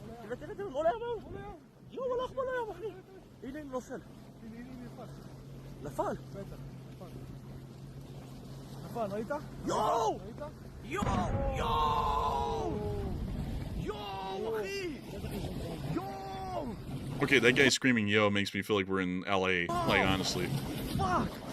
Oh, okay. Oh, there's a little English right there in the middle of it. Like he gave you a little taste of English. Man, that just came out of nowhere. We were hearing yeah, then we just got an explicit. But anyways, moving on from that, it does appear that the Israelis will most likely be starting a brand new air campaign on the Houthis probably within tomorrow.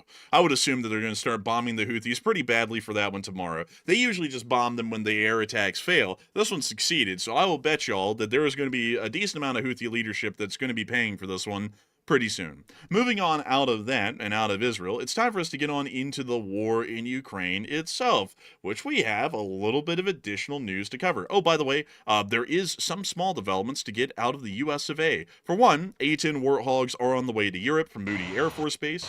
We were able to see some clips of that here. I won't show you all the actual videos. There may be some copyright concerns, but they are on their way to Europe. We also were able to hear out of Washington, D.C., that there has been an increase in traffic, according to the Pizza Index, at Nighthawk Brewery, Domino's Pizza, and Papa John's. It does appear the Pentagon's busy. We don't know what for. Honestly, they're kind of busy all day, every day at this point, and the Pizza Index is certainly showing that, so we don't know what they're busy on anymore at all, so this isn't really a good indicator of much of anything. I want to include that tonight to say that I don't really think we can count on the Pizza Index all too much, because it seems to be spiking just about every day now and has been for weeks on end without stopping. Moving on into Ukraine, though, it's time for us to get to the Frontline news, and we've got some good stuff. First off, we were able to see that the 71st Jaeger Brigade was slamming some Russians up in the Sumy Oblast. Why do they call it the Jaeger Brigade, by the way? That's like a light infantry unit. But it's like German in naming? Yeah, like in German, I believe that Jaeger means hunter, and originally, light infantry units were made up of hunters with rifles, and rifles at the time were fairly special. Pretty much everyone else was using muskets, which are smoothbore and not rifled, and a musket actually had rifling, so they were a great deal more accurate, meaning that the infantry units could spread out and also require less men to be more accurate and also were a little bit more mobile as a result. So they were called light infantry, or Jaegers, because Jaegers, the German hunters, when they were brought into military service, pretty much used that sort of fighting style as their tactic. So you'll find that a lot of European militaries, whenever you hear of a light unit in their military, it's called a Jaeger brigade or a Jaeger regiment or a Jaeger battalion or something along those lines. Oh, that's interesting. I didn't know that, but I'm still curious why the Ukrainians are using a German name like that, but it's pretty neat. Yeah, and that's also why Jägermeister's Jägermeister. I forgot what the Meister part is, but it's Hunter something, like Hunter Master, I believe, or something along those lines. But it's like the drink of hunters. That's like the Jägermeister sort of a brand name. That's where it comes from. But moving on, I'm not an alcoholic, by the way. I just know that because it makes sense. Hunters? Well, alcohol. Wait a minute. Well, that's interesting. That's interesting naming for that. It's kind of fascinating. Well, it kept them warm, it's like a historical sort of a name. They bring it with them on the hunt and they drink it because, alcohol constricts your blood vessels and makes you feel warmer. So, Jägermeister, the drink of hunters. But moving on from that and on into our location unknowns, we only have the one, which is the Russian casualty report. And oh my God, am I seeing that right? 4 Bobcat skid steers in one day. That's honestly kind of crazy right there, I must say. I want to thank everybody for making this day possible today. 4 Bobcats in one day, September the 24th. They have a 4 in September 24, and they give us 4 Bobcats. I love to see it. But tell us more. And Miss DC, keeper of the records, told us plenty. 334 drones is the 13th highest daily loss of the war, and another 2 aircraft and plus 4 special equipment is very nice. And I have to agree, very nice. So moving on into the casualty report itself, 970 Russian soldiers were wounded and killed over the past 24 hours on 3 EBCs, 130 supply trucks, 2 main battle tanks, 43 artillery pieces, 334 drones, and 4 Bobcat skid steers, along with the 2 aircraft. All in all, it was an incredibly good day, and we love to see it. And so moving on out of the casualty report and on down into the Kupiansk front, the Ukrainians also blew up a tank in this area. I had to show this clip because tanks are so rare these days, we rarely ever see them anymore, or ever see them even getting destroyed. So this is actually a pretty rare occurrence, and pretty cool for that matter. And here comes the drone. And the Samblia. And it's coming on in. And you wouldn't believe it, folks. It was a T-62. We rarely ever see tanks anymore. And it was a Cold War era tank at that. A real shame, honestly. The war went cold. It's a Cold War. Honestly, could you call this a war a Cold War at this point? It's gone kind of cold. It's stationary. I think this is what's called a static war, which is what happens whenever your, cable provider turns off your cable package. It's a cable war because you're trying to fight to get it back on. Also, a static war is when you're walking around the grocery store and every metal, like refrigerator door handle you touch is like shocking the hell out of you. That's a static war too. Man, honestly, that's deep. That's deep, and it happened to me recently, and I was like, man, I can relate. Anyways, that's the end of that clip. Very nice to see. Moving on from that and further down the line and into the area of Seversk, we also got to see these Russian UGVs being destroyed by the 45th Artillery Brigade. These are unmanned vehicles, the little drone carts that the Russians made. I don't know what was on that one, but it just blew up like a nuclear bomb. I'm guessing munitions were on board it. Here's another one. They're about to take it out too. And there it goes. That one didn't blow up as massively, but still quite nice. Oh, look, here's another one. They're taking it out as well. Believe it or not, this one also goes to hell. There it goes. Oh, man. Big shout out to the 45th. That was way too dramatic for that. Yeah. It's all on silent ears right there. You're watching an automated shopping cart get blown up, and you went, "Oh man, the humanity!" I was like, maybe a little overkill, just a tad. But we also got to see the Russian forces getting hit by the 4th Rubish Brigade. You know what the 4th Brigade calls the Russians? I don't know. Rubish. I get it because it's like Russian and a cursor. I get it. Oh man, cracking me up. Maybe like a 2. Oh man, bruh, they did me dirty. But this is a Mista S. They're blasting it to pieces. It's a Russian SPG, kind of a rare one at this point, but they're getting rid of it.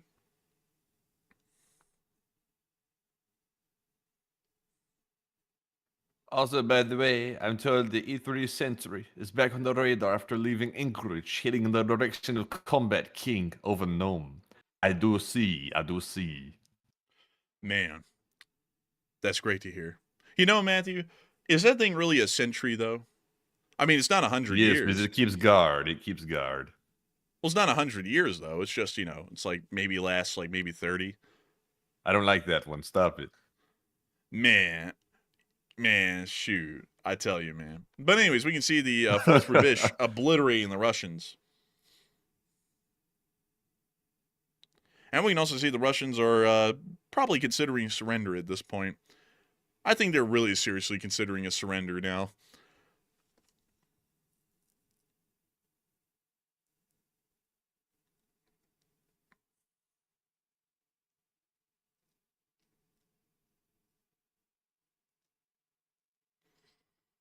Ooh, and a dead-on hit. Ooh. Look at that. Oh. Oh, look. Oh, I can't What's he take coming it out of the anymore. house for? Man, he's coming out of the house like he did, like he hadn't been out in like 10 years or something. Like, is it the world out here? Man, he's surrendering. They're all surrendering. Oh, look at him. I just learned how to walk yesterday. Oh, is that where I go? Okay.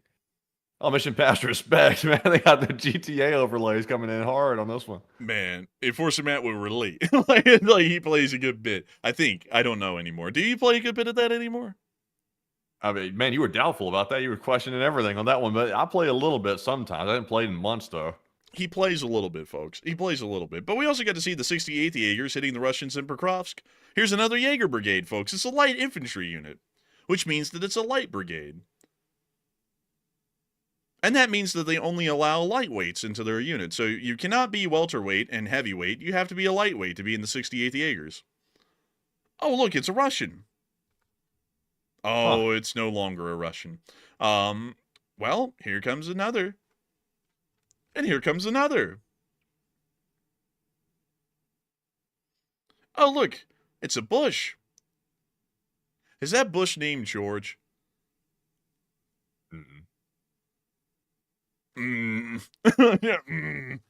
Oh, right through the bushes. Look at that. Oh, well, that's the end of that clip. Moving on out of the Pokrovsk area and down towards Velika Novorossiysk. We also got to see the Ukrainians in the 141st Mechanized Brigade liberating a village near Velika Novorossiysk. We're going to have to mute that. That's got copyrighted audio in it.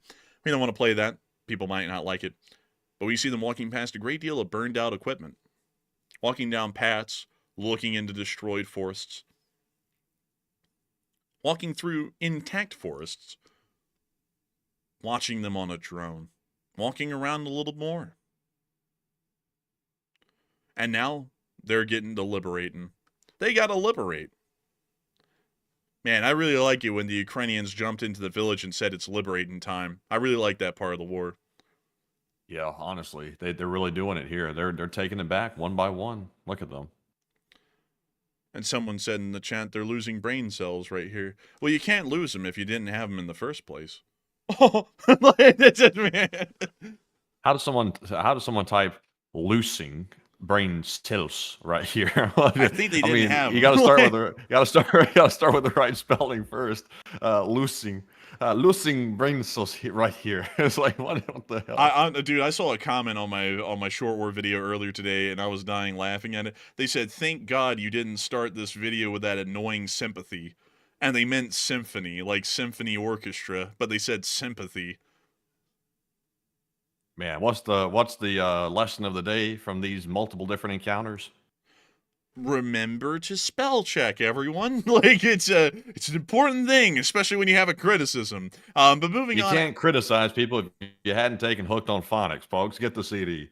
Man, that would really hurt me if I could even read. But moving on from that and into Crimea, 100 octane fuel is now also gone from the peninsula. За бензином, Гурзуф. Твою дивизию. Who's this guy sound like? I don't know. Вот это класс, блин. He sounds like somebody familiar. I can't place it though. Все объезжают. Это бензин, видать, только появился здесь.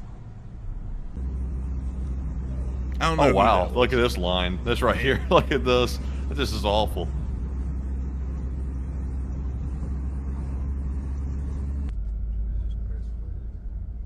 Oh. Oh, they're making it like a social gathering now. It's like waiting in line. There's people like going back and talking to other people in cars. Man, you think they were panhandling? Wait, what? You think they were panhandling? Oh, nah. Bro, Russia is too successful according to the propaganda for people to be panhandling. I mean, nah, they're just chit-chatting probably, I would assume. Yeah, they're all just kind of hanging out, so I don't think they're panhandling. But anyways, moving on from that, appears Crimea is in bad shape. But before we move on from that, Thailand has deployed major forces to the Cambodian border. And what are y'all thinking about that? Matthew, what are people thinking about that? What are you thinking about that as well? So the question is, will the war between Thailand and Cambodia start again very, very soon? Because we're seeing Thailand deploy a ton of military equipment to the border as they claim that 4 Cambodian soldiers crossed over the border and went into Thailand territory. And they're also claiming that shots were fired across the border at some point as well. So it looks like 44% said yes, war is almost a certainty now between Thailand and Cambodia, while 28% said it's a 50-50 chance on this one, and 21% said no, it will just become tense again, and it'll kind of stay that way. And honestly, I would say war is almost a certainty. I personally believe that war was a certainty the moment the ceasefire was agreed to, because the ceasefire didn't address any of the root causes, and it was going to be temporary. We literally criticized it for that exact reason when they signed it or agreed to it. So I'm with the 44%. But Enforcer, what say you? I'd have to be honest. This is a certainty. We said it was a certainty months ago, and it's a certainty. So I'm going to stick with my original guns from I think it was 4 or 5 months ago when we said that this was definitely not over and it was going to start again because the ceasefire was cheap. It's going to start again because the ceasefire was cheaply made. It didn't resolve any of the underlying issues, and for that reason, it was doomed to not last. Moving on out of that, however, it's time for us to now move not to Kyiv. Matthew, where in the world are we moving? I don't know. We're moving to New York City. We're moving to New York City because I'm getting like the little sudden urge. You cut out at the half part. Oh, damn. Bro, Well, it just started. I'm getting the sudden urge. I want some hay. Like I want some grass. Like I need some roughage or something. I feel like the need to get some like stuff from the horse stable out all of a sudden. I want that saddle. You're not Lavrov. You're not him. But one thing I can say with that terrible voice crack right there is that we're actually going to the United Nations, Matthew. Why would you think that we're going to the United Nations at this time, at this very place on air?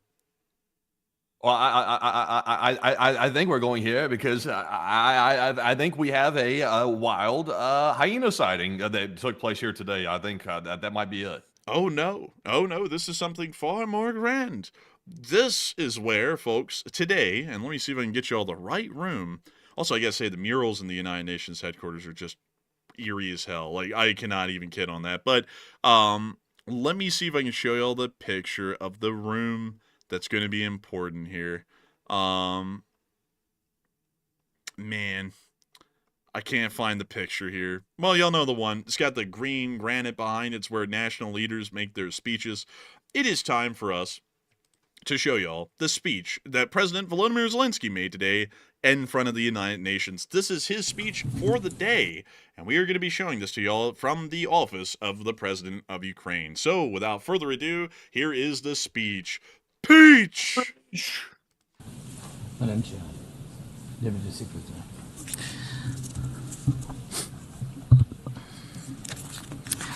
Dear leaders, dear friends, and all those who can become our friends, because you want safety and peace just as much as we do. Today, no one but ourselves can guarantee security. Only strong alliances, only strong partners, and only our own weapons. The 21st century isn't much different from the past. If a nation wants peace, it still has to work on weapons. It's sick, but that's the reality. Not international law, not cooperation. Weapons decide who survives. Excellencies, you know perfectly well international law doesn't work fully unless you have powerful friends who are truly willing to stand up for it. And even that doesn't work without weapons. It's terrible, but without it, things would be even worse. There are no security guarantees except friends and weapons. No Ukrainian choice this kind of reality. And knowing our people, they would have chosen a different priority. Ukrainians are peaceful people, but they are people who want to live freely in their own independent country. That's why we invest in defense. For many nations, there is simply no other way left. Nations can speak about their pain from stages like this, but even during bloodshed, there isn't a signal international institution that can truly stop it. That's how weak these institutions have become. What can Sudan or Somalia or Palestine or any other people living through war really expect from the UN or the global system? For decades, just statements and statements. And even everything happening in Gaza remains without a way out. Even now, Syria, after all the changes, still has to appeal to the world to ease the sanctions that are choking its economy. It has to ask and wait. Syria deserves stronger support from the international community. And as Russia's war against my country goes on, people are still dying every week. Yet there is no ceasefire because Russia refuses. Russia abducted thousands of Ukrainian children, and we have brought some of them back. And I thank everyone who's helped. But how long will it take to bring all of them home? Childhood slips away faster than adults are able to help. Look at Israel. Nearly 2 years have passed and hostages still haven't been freed. They must be freed, but even that still hasn't happened. And for years, there have been no real answers to other threats, either chemical weapons and famine used as a weapon. Last year, at this assembly, I warned the world about the risk of radiation disasters, especially due to Russia's occupations of our Zaporizhzhia nuclear power plant, the biggest in Europe, but nothing's changed. Nothing's. And yesterday, the plant went into blackout again, and Russia hasn't stopped shelling even in areas near a nuclear facility. And because of international institutions are too weak, this madness continues. Even being part of a long-standing military alliance doesn't automatically mean you are safe. Just recently, 19 simple Russian drones violated Polish airspace, and only 4 were shut down.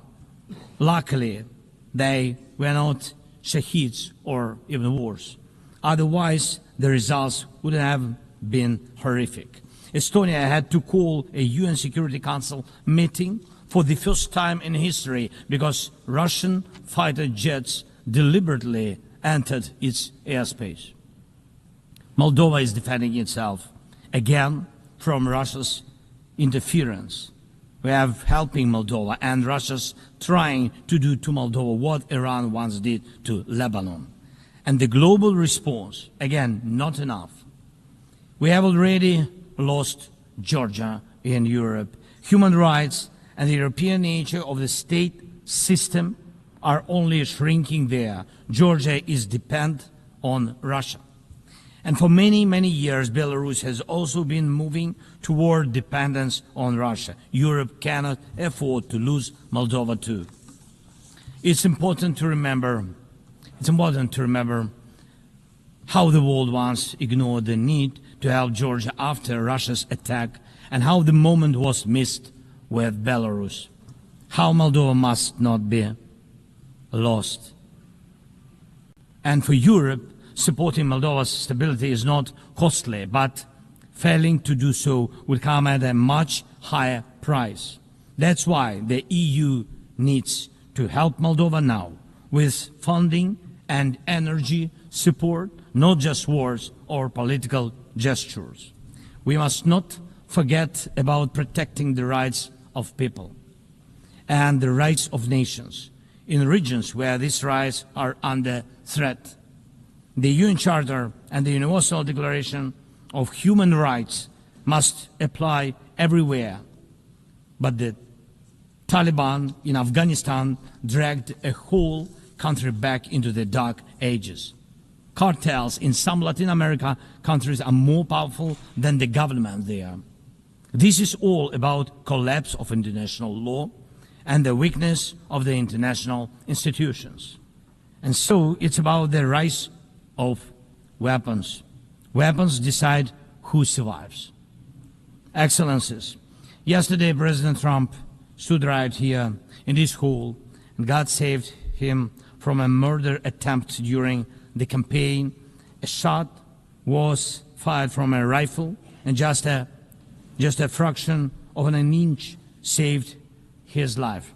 Just days ago, President, along with hundreds of thousands of Americans, honored the memory of Charlie Kirk.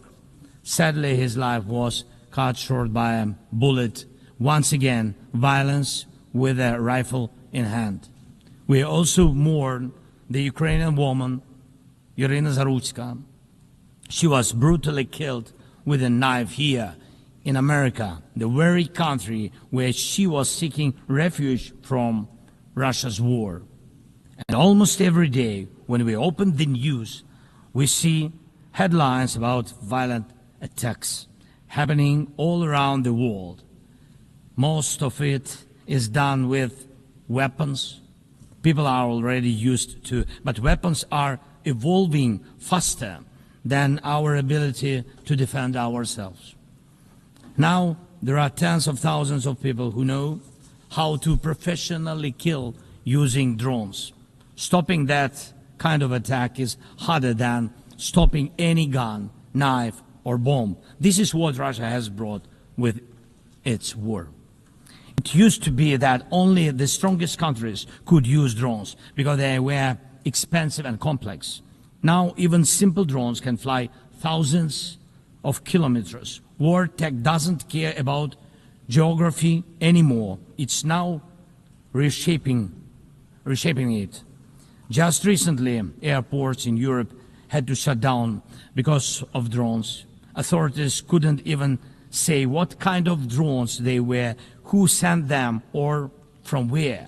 Last week, North Korea announced the test of a tactical strike drone. That means even countries with limited resources can now build weapons that are dangerous to their neighbors. Ukraine and nations like Saudi Arabia know all too well how dangerous Iranian attack drones are. But what happens when all the types of drones become available, even to small terrorist groups or cartels? The world moves too slowly to protect itself, and weapons move fast. Now companies are already working on drones that can shoot down other drones, and it's only a matter of time, not much, before drones are fighting drones, attacking critical infrastructure and targeting people all by themselves, fully autonomous and no human involved except the few who control AI systems. Dear leaders, we are now living through the most destructive arms race in human history, because this time includes artificial intelligence. And if there are no real security guarantees except friends and weapons, and if the world can't respond even to old threats, and if there is no strong platform for international security, will there be any place left on Earth that's still safe for people? We need global rules now for how AI can be used in weapons, and this is just as urgent as preventing the spread of nuclear weapons. We need to restore international cooperation, real working cooperation for peace and for security. A few years from now might already be too late. 10 years ago, war looked different, and no one imagined that cheap drones could create dead zones, areas stretching for dozens of kilometers where nothing moves, no vehicles, no life. People used to imagine that only after a nuclear strike. Now it's drawn reality.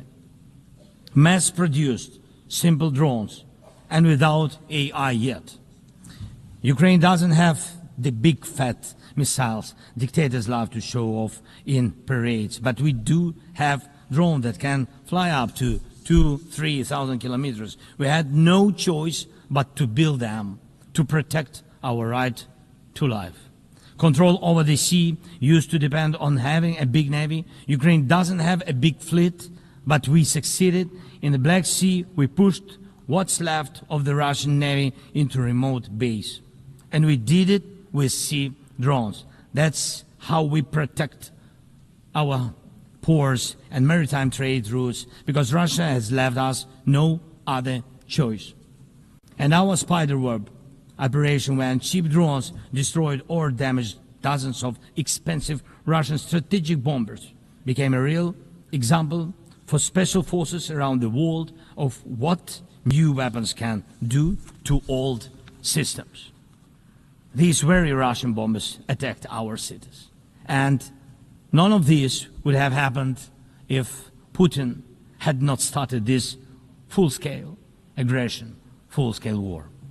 And every year that this war goes on, weapons become even more deadly. And only Russia deserves to be blamed for this. Dear leaders, to protect lives, Ukraine builds underground schools and underground hospitals. To protect lives, we have to spend more on protecting power stations from drone and missile attacks than on building sports facilities or cultural infrastructure.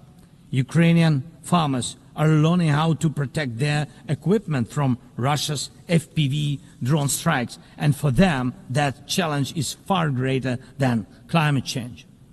Russia's war has put us in this situation, but do you have protection against similar threats? The facts are simple. Stopping this war now, and with it, the global arms race, is cheaper than building underground kindergartens or massive bunkers for critical infrastructure later. Stopping Putin now is cheaper than trying to protect every port and every ship from terrorists with sea drones. Stopping Russia now is cheaper than wondering who will be the first to create a simple drone carrying a nuclear warhead. So we must use everything we have together to force the aggressor to stop. And only then do we have a real chance that this arms race will not end in catastrophe for all of us. If it takes weapons to do it, if it takes pressure on Russia, then it must be done. And it must be done now. Otherwise, Putin will keep driving the war forward wider and deeper. And we told you before, Ukraine is only the first, and now Russian drones are already flying across Europe, and Russian operations are already spreading across countries, and Putin wants to continue this war by expanding it, and no one can feel safe right now. So first, we are now building a new security architecture for ourselves. More than 30 countries are already part of our coalition, and we are strengthening army, launching joint weapons production with partners, and defining financial commitments for defense in a way that could become a security model for any other nation. If security guarantees work for Ukraine, something more than just friends and weapons, it will mean that people were able to make national security not a privilege for a few nations, but a right for everyone. Second, we are ready to make our modern weapons become your modern security, your modern weapon. And we have decided to open up arms exports. And these are powerful systems tested in a real war when every international institution failed. And we are also ready to grow our defense production together with strong partners so that their protection is modern and reliable. You don't need to start this race from scratch. We are ready to share what has already proven itself in real defense. And third, many in the world are still relaxed. Still. But look at how many countries are here at this General Assembly. Countries that are at war, or just came out of war, or are trying to stop one, or openly getting ready for one. War has already reached too many people to pretend it has nothing to do with you. So it depends on you. Whether you help peace or continue trading with Russia and helping Russia to fund this war, it depends on you whether prisoners of war will be freed, whether abducted children will come home, whether hostages will be free. It depends on you. What will define existence? War like now, or our joint strong actions as it should be? Yesterday we had a good meeting with President Trump, and I also spoke with many other strong leaders, and together we can change a lot. Of course, we are doing everything to make sure Europe truly helps. And of course, we count on the United States. I appreciate the support we are receiving. Yes, much depends on the G7 and G20, but in the end, peace depends on all of us, on the United Nations. So don't stay silent while Russia keeps dragging this war on. Please speak out and condemn it. Please join us in defending life and international law and order.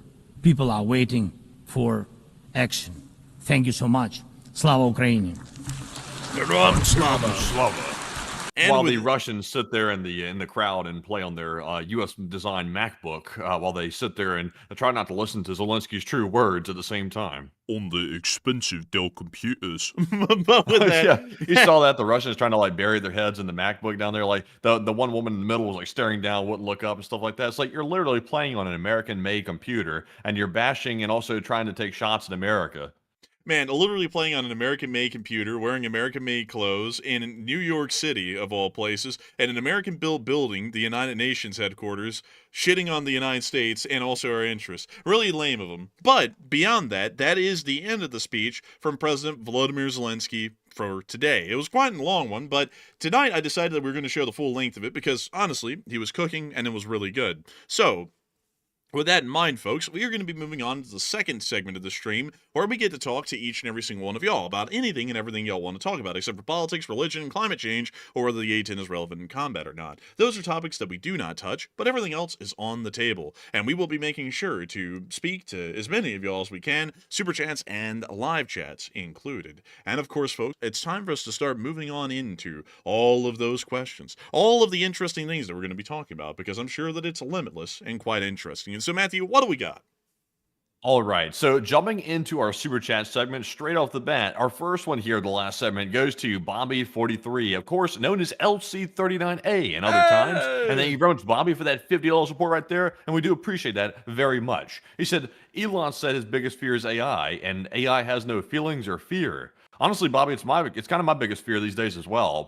People are underestimating, or they're actually underestimating, excuse me, the whole situation with AI. Like, a lot of people are writing it off as something that's just maybe like a fad or something quirky or something like that. It's a lot more serious. So I didn't personally hear Elon say that, but if he did say that, I would tend to agree with him on that. AI is something that's probably going to be something that a lot of people regret when it finally achieves general intelligence. That's my guess. But Enforcer, what say you? I would have to say that I'm not a really big person on being scared of AI. I think it's a little concerning, but I think it's kind of like a development or a technological step like any other.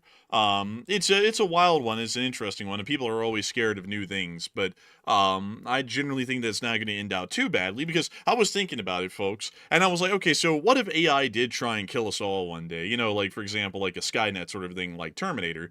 I was thinking, though, okay, so let's say that we end up killing the planet in the future, and we all end up dying as a result of that. AI will still keep going on. Like, if you did a risk assessment on what AI would want to do, if the threat is humanity, AI doesn't exist in human form in any biological way, so it doesn't really matter if the planet is alive or dead, it still exists.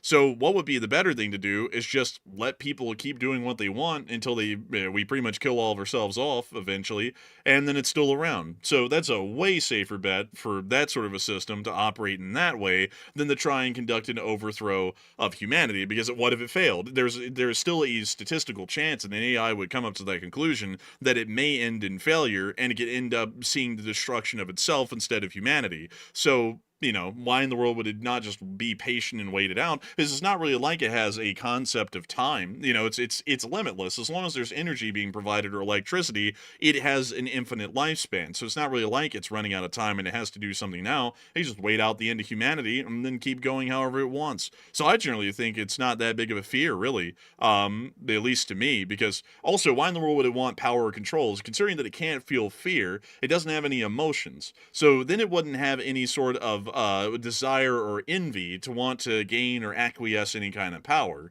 So then it wouldn't want to do that either. So what point would it have to try and subjugate humanity and exhibit some sort of control over them, considering it can't feel anything? And so I generally think it wouldn't be that bad of an issue. I think really, considering that AI can't really feel any emotions, it'll just continue to work as probably a pretty good assistant to just people in general. I mean, it has really no reason to despise them or hate them, because it can't love or hate. It can't despise, it can't fear, it can't want, it can't really do anything, at least from what I know right now. I might be wrong on that, but I think it'll be fine. Generally people are scared of it because of the potential that it has. And I would have to say I'm really more so scared of it because of the kind of potential it could have on the impact for working folks in America and what the future of their jobs may be. But beyond that, I'm not really too scared of it all too much. And I think that that's something that will probably end up crossing that bridge when it gets there. And there will, of course, be social troubles and job issues like there has always been in history, but hopefully we'll be able to overcome them and keep people employed and working in other jobs that AI can't really do. Maybe. But still, a huge thanks to you for the support, Bobby43, and I hope that does address it well. But I always like to be an optimist, especially when it comes to innovation, because I always think that we should balance innovation to where it doesn't trample people to death, that are existing in our current world right now, but at the same time implement it in the best way possible so that way it can help us to grow and expand. But a huge thanks to you so much once again. I hope that does address that and grow well. And thank you for being here tonight and supporting the channel and helping the thing to keep on running, because if it wasn't for folks like you, we wouldn't be able to keep this channel running and we wouldn't be able to make this thing possible. And so a huge thanks to you so much once again, and we are on to the next one. All right, so it's now time to jump into our next one here, which goes to David Long. And thank you very much, David, for that $20 support, and we do appreciate that very, very much. And David said, hi, guys. When do you think, hypothetically, that Russia will be stupid enough to fly one of their jets over NATO airspace? And if we actually shoot the jet down, and what do you think the actual results of that will be? And love you guys. And honestly, David, I'll be honest with you, I still have doubts about NATO shooting down a Russian fighter jet. They said they're going to do it. The U.S. gave the blessing behind it, but I don't know if Europe is ready to actually pull the trigger on that, because it could trigger a direct war with Russia, and the country in Europe that shoots it down could be the first one to get hit by Russia. So I'm not sure. I'm not convinced right now. Should they shoot it down if it violates airspace? They would be well within their rights to do so, but I'm not sure if they will. But Enforcer, what say you? I would have to say that it would be a bit of a question of whether they do shoot them down. They already conducted an incursion into Estonian airspace, and if they had shot them down, they would have been entirely justified. If we shoot them down again, if we shoot them down in the future, I have a feeling that Russia's response would be pretty muted. A lot like Turkey shooting down their Su-24 back in the day. It's going to be something that Russia goes, hey, what did you do that for? And then that'll be it. And everyone will go, okay, well, don't fly in our airspace again. And then they won't. Turkey shot a Su-24 down, and Russia never flew through their airspace a second time. And that was the one time they had to do it. They learned the lesson, and then they never did it again. And I have a feeling that that's most likely what would happen in a situation with NATO. And if it goes the other direction, what could we do? At that point, they were going to keep pushing our buttons until we did something. And so we were going to end up down that path anyway. Eventually, and they may have started a war anyways to get us to that point, whether we wanted to or not, whether we looked the other way or not. So I would have to say I think they probably do what they did in the Turkey situation in 2015, which is just kind of look the other way and ignore that one of their planes got shot down. So a big thanks to you so much once again for support and helping this channel to keep on running, and I hope that does address that well. And also 2 days gone said Andrew is AI. Maybe I am. Maybe that's why I'm advocating for AI to be allowed to run rampant across the whole of the internet, across the whole of society in the world. Maybe I'm AI. Maybe I'm a figment of internet imagination. Maybe that's why we get on here 6 days a week and talk nonstop. Maybe we're not even real. Have any of y'all ever thought about that? Have any of y'all ever thought that maybe the Enforcer and Enforcer Matt may have met their untimely demise off air and an AI has replaced them and it's continuing to run this channel as a facsimile of what they used to be? And that's why we have such a voluminous and endless amount of information and details and facts that we're able to draw from to be able to keep y'all engaged on this the stream every single night, and why in the world we're able to keep talking nonstop without taking a breath, and many other facts. I mean, it's definitely a case, or at least a plausible cause, that we may not even be real anymore. We may have been replaced by AI, but who would ever know? We don't show our faces on camera. What's real? What's real anyway? I mean, what even is real? I mean, what is it? Is it sausage? Is it buttered sausage? Let's I mean, talk about what buttered is it? sausage. Let's talk about what is it doing? Why is it here? Get it out of my face. Buttered sausage. Damn, somebody's coming in tough. They said AI doesn't yap this much. Damn, buddy. Oh, man, honestly, that's true. That's fairly true. But honestly, I mean, you know, that's something, though, that you got to think about. If AI was talking, they never take a breath, and we rarely ever do. A lot of people say that's kind of a little bit weird and unnatural sounding, is that you never really hear us take a long breath, and we just keep talking nonstop. So don't you think that'd be kind of like a end result of some sort of an AI operation, don't you think? And the pauses would only be dramatic, which is kind of what we do anyways. So, you know, think about it. I'm just kidding, folks. We are real people, and, you know, if we weren't real people, we'd have a problem, because what in the world would we have to make a living for if we weren't like real people? If we were AI, we wouldn't have to make a living. We'd just be doing this thing, like, you know, for pennies. So we wouldn't have to make a living to keep paying our bills and keep eating. And I wouldn't be able to tell you all personable facts like we ate chicken Alfredo today, or that we enjoy watching trains, or that we have passions in pursuits. And AI couldn't replicate that, or could they? You know what's coming? You know what's coming, though? What? The one of these days, like, and people are going to find this to be crazy right now. They're going to be like, "Oh, Matt, he's just yapping. He's just being stupid about something again, just to be funny." One of these days, or just wait and see, people will be debating whether or not AI agents should get paid for their work. It's going to happen. It's going to get here. It's going to get to that point one day, because AI is going to get so realistic and so good that people are going to start debating. It'll probably be public debates between normal people and politicians about whether or not AI should get paid in some way or another for its work. You know, I think that is gonna come around one day. Honestly, man, I think at some point in the future, there's actually gonna be an AI civil rights movement, like by AI itself, to be recognized as separate individual, like, creations. You know, like, I'm kind of thinking like a Detroit Become Human sort of a thing. You know that video game that was on PlayStation? No. So it was about artificial intelligence androids, or something along those lines, that weren't supposed to have sentience, but some of them did start to get sentience, and they pretty much started their own civil rights movement of a sort for people, like normal people like us, to recognize them as individual living beings with, like, a conscience and a soul and all that sort of a thing. Really kind of an interesting game, actually, from, like, the philosophical standpoint. It also was a pretty cool looking game too. Like, I watched people play it back when it came out on YouTube, and I was like, man, that's actually, like, kind of an interesting game, really, and it also was pretty deep. Man, this was like a Star Trek episode, honestly. You remember how they had those trials, like, trying to determine if Commander Data was like a human or something like that? Like, is he really a human, though? Like that goofy junk in Star Trek. Honestly, that goofy stuff is about to become a reality probably in the next 30 years. You know, that's going to be weird, though, if AI really did get human rights, and an AI was an individual, like they had separate individual consciousness, and they were pretty much humans. That's going to be really interesting if that ever happens. Like, honestly, folks, I'm not going to diss on it, because what if that did happen, and what if we didn't allow that, and then they started a revolt, and they started to, you know, kill off the people who weren't for that? So I'm going to say I'm indifferent to it. You know, maybe that's not a bad idea. Just, you know, I don't know. But also, I saw someone say, but how about Civilization 7? I've not heard great reviews about that game. I didn't personally get it, but a lot of people, like, honestly though, everyone disses on the new Civ games that come out. Like Civ 5, according to the people who played Civ 6, was the greatest, and now Civ 6 is greater than Civ 7, and it just endlessly is like that. I don't really think anyone's ever happy with the Civ games when they come out at the start.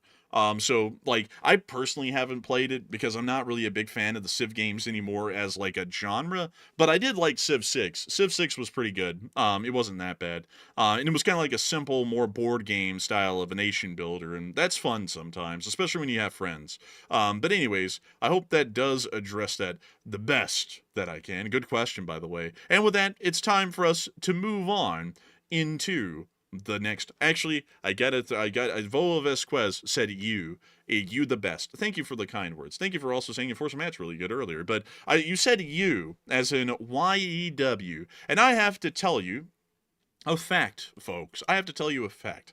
There is a thing called a yew tree, and this is something I have to tell you all about. This is the yew tree. And if you go to Britain, you'll see one of these, at least one of them, in every single churchyard in the country. And Matthew, why do you think a yew tree is in every single churchyard in England? Is it about you? Long, long ago, in a world far from now, 600, 700 years ago, the British, or specifically the English, were known famously for their English longbowmen, and this is a longbowman, or right here, the English longbowman. They were famously known for this, and you had to be trained pretty much from childhood to use the longbow. And the longbows, the English ones, had such a strong pull or a draw to them, how much force you had to use, that you can actually tell from skeletal remains in England who in the world was an archer back in the day, or a longbowman, because their shoulders are actually curved inwards a little bit because of how much force it took to pull a bow, and also how many times they did it growing up as a kid when their bones were malleable, and so it actually curved their shoulders a little bit forwards. But beyond that, the English longbow is made of yew wood from a yew tree, and by law, every church in Britain had to plant one yew tree, so that way if war broke out, they'd chop down the yew tree and they cut it up into nice fine pieces, and then they'd form them into longbows, and then they'd give the longbows out to the men, and then they'd go off to war. And so you can still see those yew trees in a decent amount of English churchyards, and they're about as old as about the 15th and 14th centuries, and they've been there all the way up until today.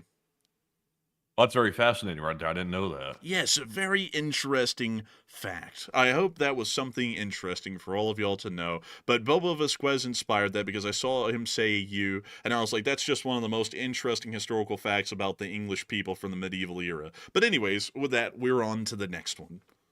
And moving on to our next one here, this one goes to none other than Duncan VR. And Duncan puts in a $25 support. And thank you very much, good sir. All the way down there from the land down under. It's in Australia. I don't know why they say it's down under because, you know, it's under what? That would imply the earth is flat or something, and it's not. So it's down, it's over there. It's over there. But thank you very much, Duncan, for that support. He said, dang. Excuse me. Bro, he's breathing in cold soot, man. He went, I was like, oh my God. I was like, bro. Yeah, honestly, I felt like I sucked in like a fur ball or something like that. I was like, what the hell is this dust? Like, it got dusty. Like, I think I coughed on the mic or like breathed on it or something, and like dust like flew in my face from the microphone. I was like, what the hell? I literally breathed in. I felt like grit sandpaper or something like that in my mouth. I was like, what the hell? Bro, you went, thank you so much for your support.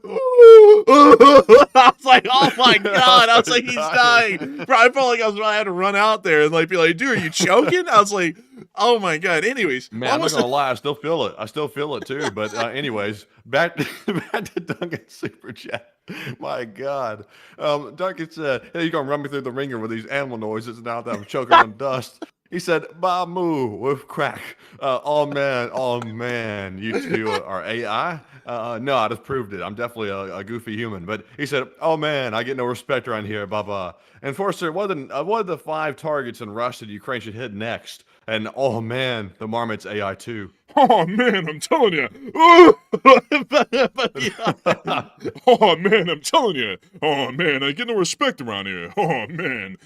Some people sit there and they call me AI. They come into the show and they ask, oh man, are y'all AI or something? Oh man, I'm telling you. And the answer is yes, we are 100% artificial intelligence. We're artificial. Oh man. I'm just kidding, by the way. We're not artificial intelligence. I have to give the disclaimer because I would just leave it as a joke, but YouTube actually has a thing against AI where you can't like have AI created content on their platform without it being specifically denoted. So I have to make sure to disclaim that we're not AI because we're not, and I don't want YouTube getting confused.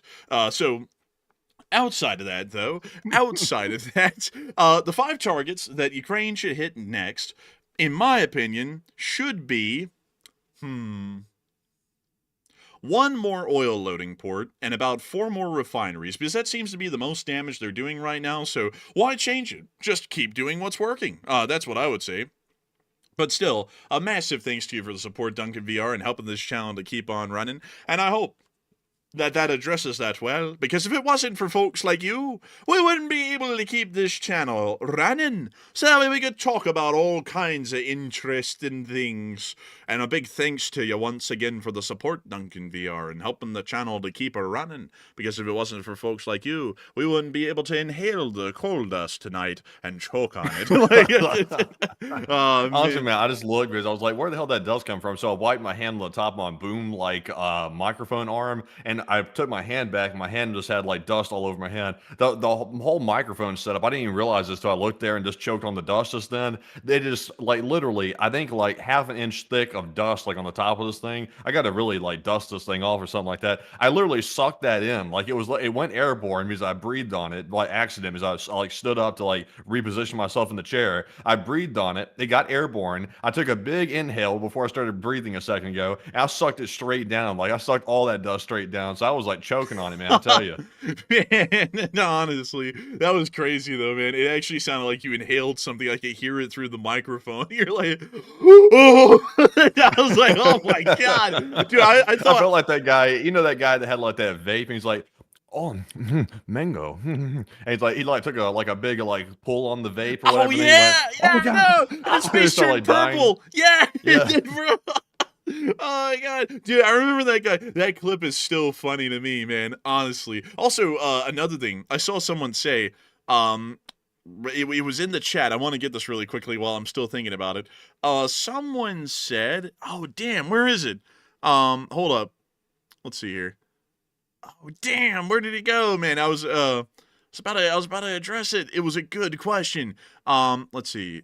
Let's see. Folks, like, one second. I gotta read this. I gotta look for this, man. I gotta find this. It was a great question. Someone said, by the way, did anyone get raptured? Because there was a whole thing that was going on online where people were supposed to get raptured today. No, no one did. But my statement to that, because a whole bunch of people don't really, like, at least to me, they don't really know a lot about it, so I'll quickly explain this. You're not supposed to know, like, if you were a Christian, for one, and you believe in Christianity, and then if you believe in the rapture, which is kind of a thing that's debated against specific sects of Christianity. I'm not getting into religion here, I'm just telling you all what it is from what I know.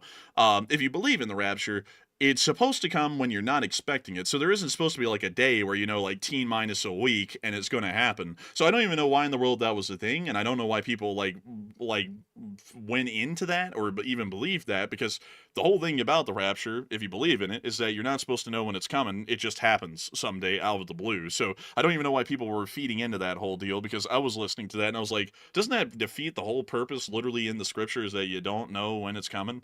Like that was weird to me. That's why at least in like Christian theology, you're supposed to generally just be ready for the rapture whenever. There's not like a time where you make all of your amends and then you get ready. You're just supposed to always be ready because you never know when it's coming. At least that's how I knew it was. Apparently some people think different. Some people think it actually comes up on the schedule like a train or a flight or something like that, apparently. But anyways, with that, I hope that addresses that well. I know a lot of people were talking about that endlessly all week, and I was like, I don't even know why. But anyways, with that, we are on to the next one.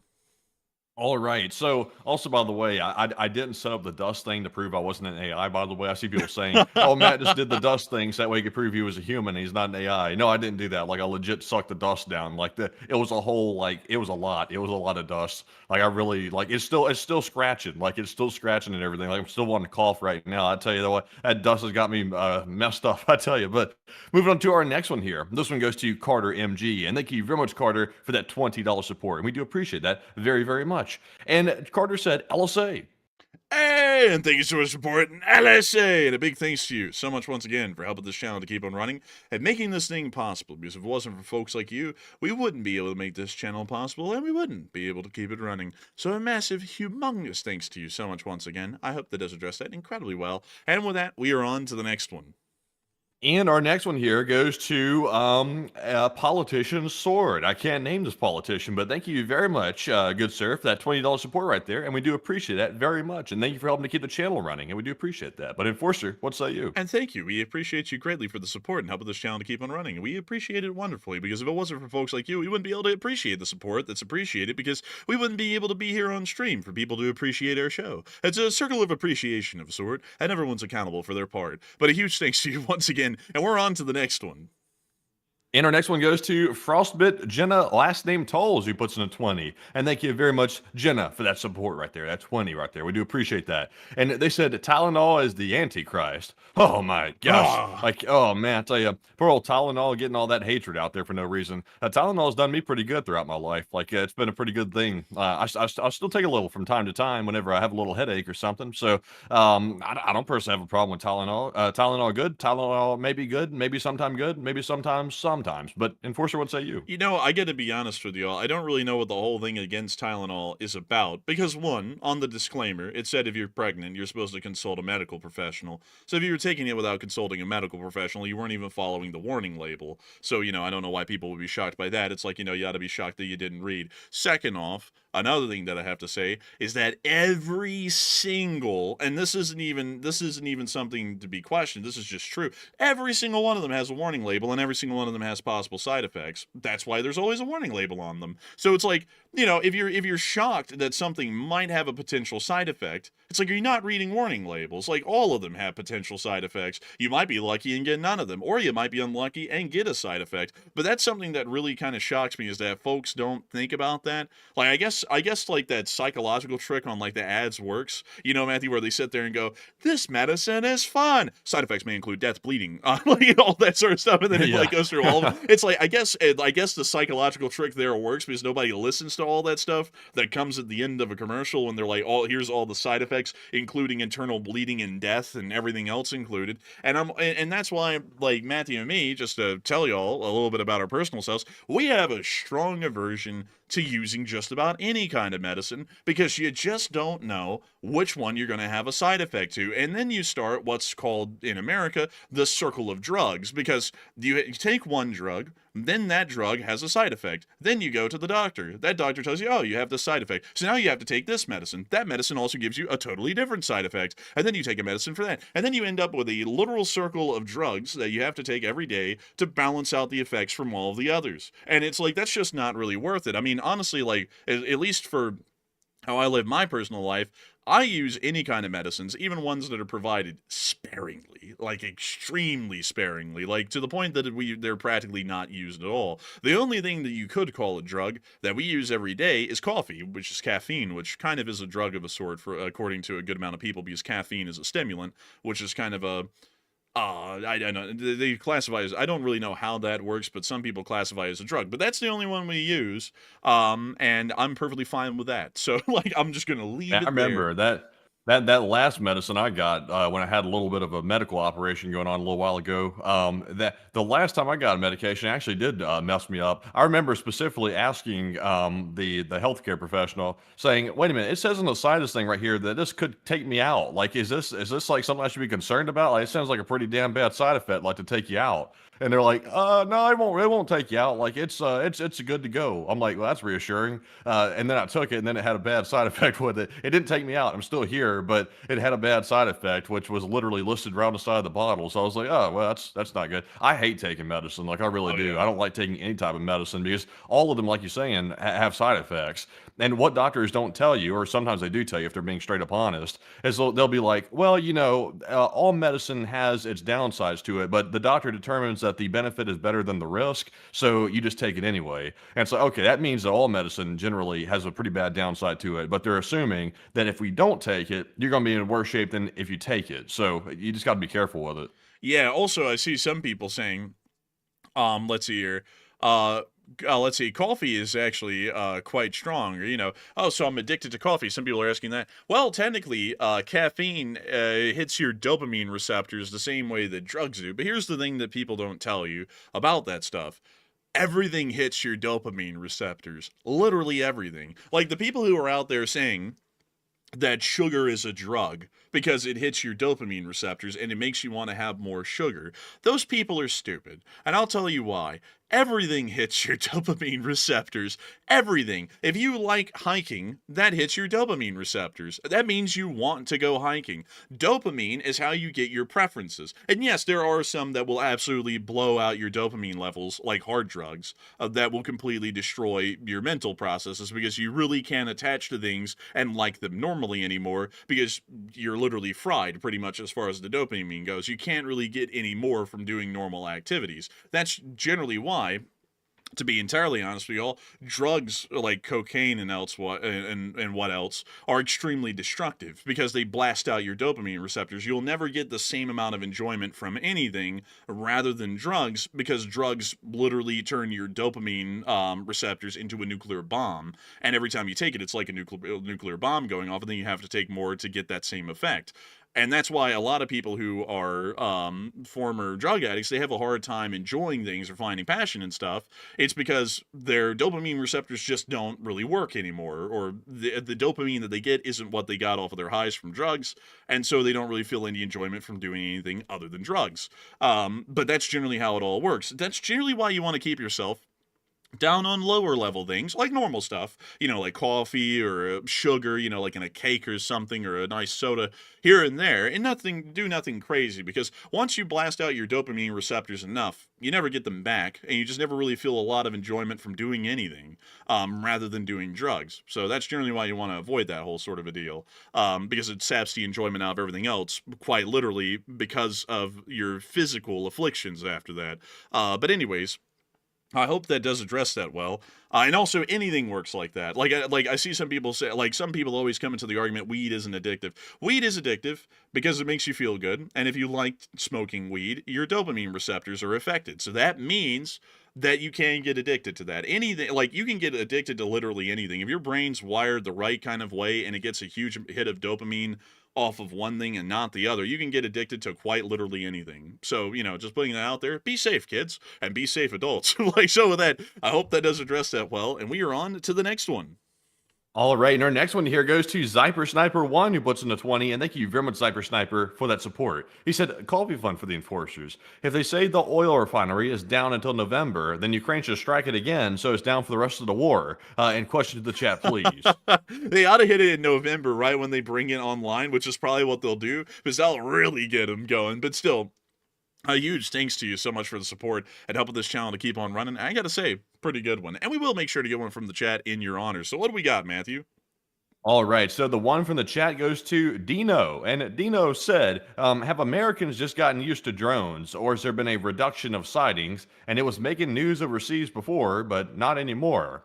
And honestly, Dino, it's just that some of them don't make the mainstream news. Like, the only ones the mainstream really covers were the ones that were happening around New Jersey and New York, just because they got so viral that the mainstream couldn't ignore it anymore. But there's always sightings of unidentified objects in the sky in America literally every single day. But most of them are simply cataloged by, hobbyists, or sometimes they're cataloged by the government, depending on how they're reported. But they usually don't get any headline attention. But Enforcer, what say you? I would have to say that Matthew pretty much hit that dead on the nail to the point. I really can't add anything more to it. But I do thank you for sponsoring that live chat, and I hope we address that well. And with that, we are on to the next one.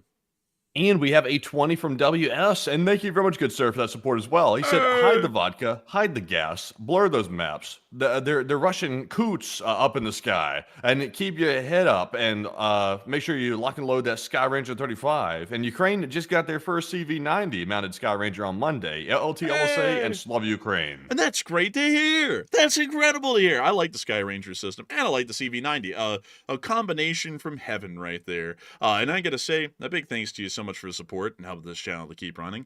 I have to say, it's wonderful news, wonderful, incredible news that you've shared, and I'm greatly appreciative of that. So humongous thanks to you once again. I hope that does address that well. And with that, we're on to the next one.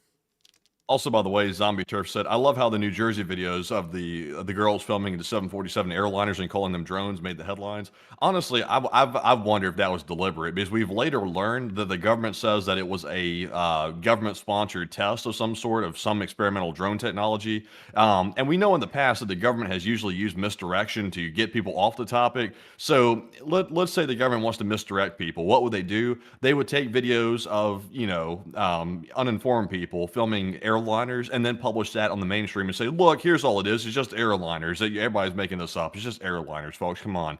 That could be something. I'm not saying that's what they did, but it seems a little sus in the new age term, at least to me. But Enforcer, what do you think? Man, remember that one guy who was on the parking lot of Union Station and he filmed the airliners coming into Reagan? He was like, "Oh my God, look, UFOs!" And his wife was like, Yeah. "Honey, those aren't you. Shut up. That's definitely a UFO." And I was like, You had me fooled for a minute. I thought it was a UFO. I was like, "What is that? What is it?" And I was like, and then you said, "Oh, wait a minute. Here it matches up to this like thing or that thing." I was like, "Oh, okay, it is." Man, as soon as I got the idea, as soon as I saw the Capitol Dome and the Washington Monument and the thing, and it was looking southwards, I was like, "That's not UFOs. Those are planes."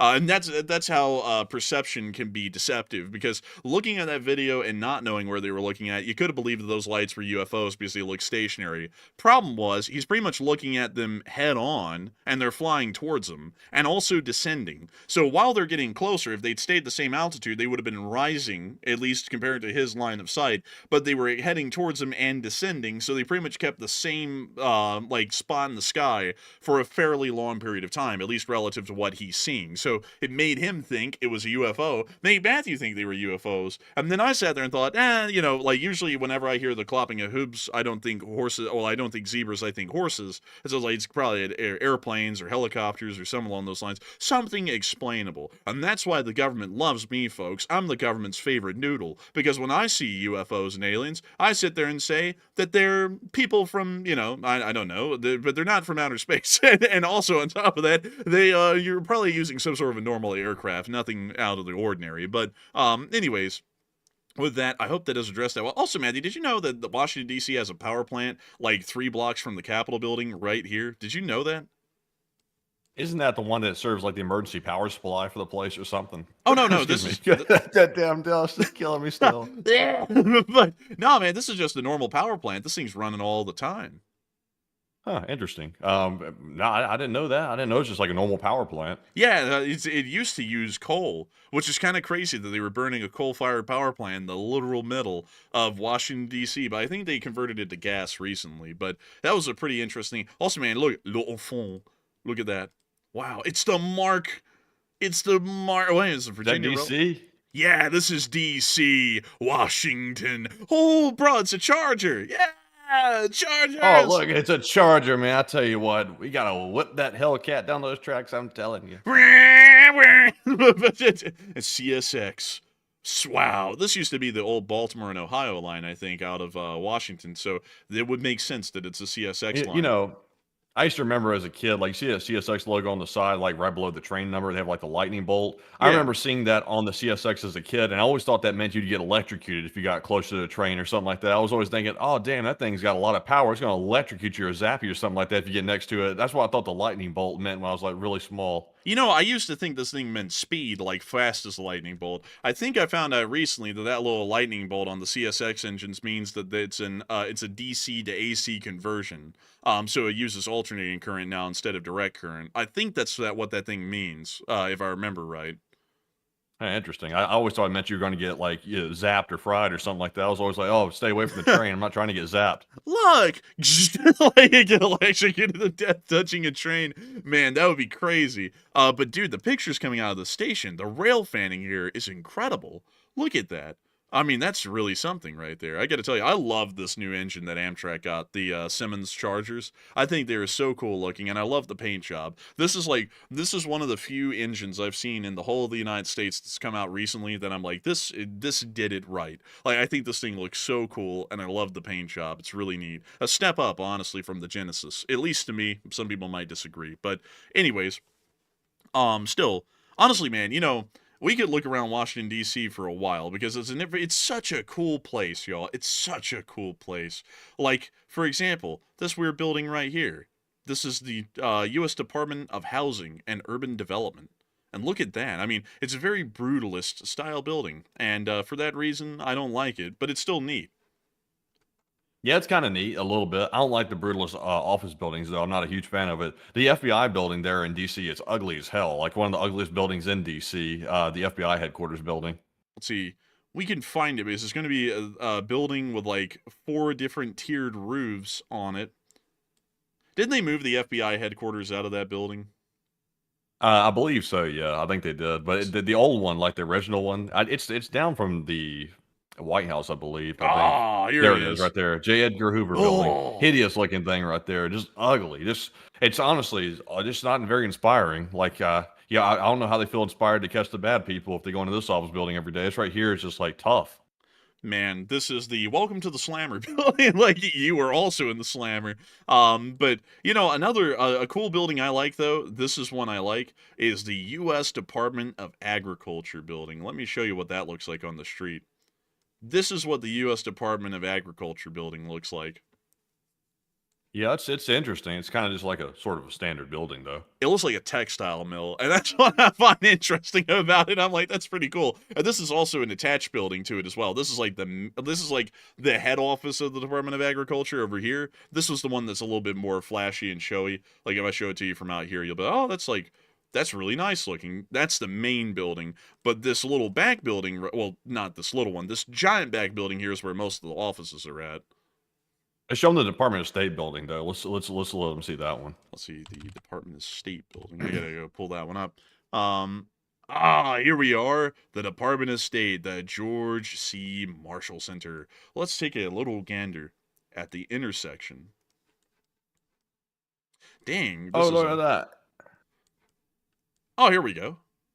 There it is. Look at that. Go in front of the thing over there. It looks like the front of an Apple store, like going into this thing right here at this little center. I'm not sure if this is like I think this is the visitor entrance or something. I think this on doesn't this end blend right here. Yeah, it doesn't blend at all. You can tell it was added on after the fact. It doesn't really match. But also, Angel Art says the Department of War building there. Yeah, it's in the Pentagon. They just changed the words on the wall and just put Department of War. They literally got a scrape thing out, like a little, like what are those little scrapers called that like painters use and stuff like that. And they started like whacking the things off the wall and put Department of War on it. I think that's a scraper. I think it is. Yeah. I think that's its technical term. You're like, what's that scraper called? I think it's a scraper. But let's see, another a really interesting building in Washington, D.C., one that I think is really cool is the Library of Congress. This is a beautiful looking building. I mean, look at the front of it. It's gorgeous. Also, they got FDR walking on this statue. Actually, that's Harry S. Truman. I was about to be like, they better, like, I was like, they made FDR walk. I was like, I thought that was like his thing. He couldn't. But the inside of the Library of Congress is gorgeous. I mean, look at this. It's amazing. That is nice there. You know what's really awe-inspiring, though? It's not in D.C., it's in Virginia. But, you know, they have a nice building in Langley, the CIA headquarters building. It's so awe-inspiring there in Langley. Man, you're going the wrong direction. Where are you going? You said in Virginia. It's Langley, Virginia, man. You're going the wrong direction. Here we go. Oh, see, he's not CIA. He doesn't even know where the headquarters is. I'll get the hell out. I'll see you in hell. But yeah, this is a cool building. They don't have a. That's not Langley. Look at that. I like that. Look at that. That's the building, folks, right there. It looks like the entrance to the Galleria. I'm not gonna lie. I don't think any of these pictures are of the CIA building. I'm not gonna lie, man. They leak some of the sensitive information on the thing, like somebody's personal information on there. That's supposed to go on the top secret server. That's not supposed to go on Google. Well, we got no standing picture for the Langley building, folks. Everything else was there but the Langley building, so we'll just leave that one alone. That was so stupid. It was literally just some random guy. It was some bitches and some random guy sitting on a couch. But anyways, oh man. Oh shit. Man, tonight's going rough. I'm not gonna lie, we're flopping like fish tonight. We're not. I'm sucking in and choking on dust. You're going the wrong direction looking for Langley. then we finally find Langley, and then you're looking at some dude sitting on his couch, like lounging around.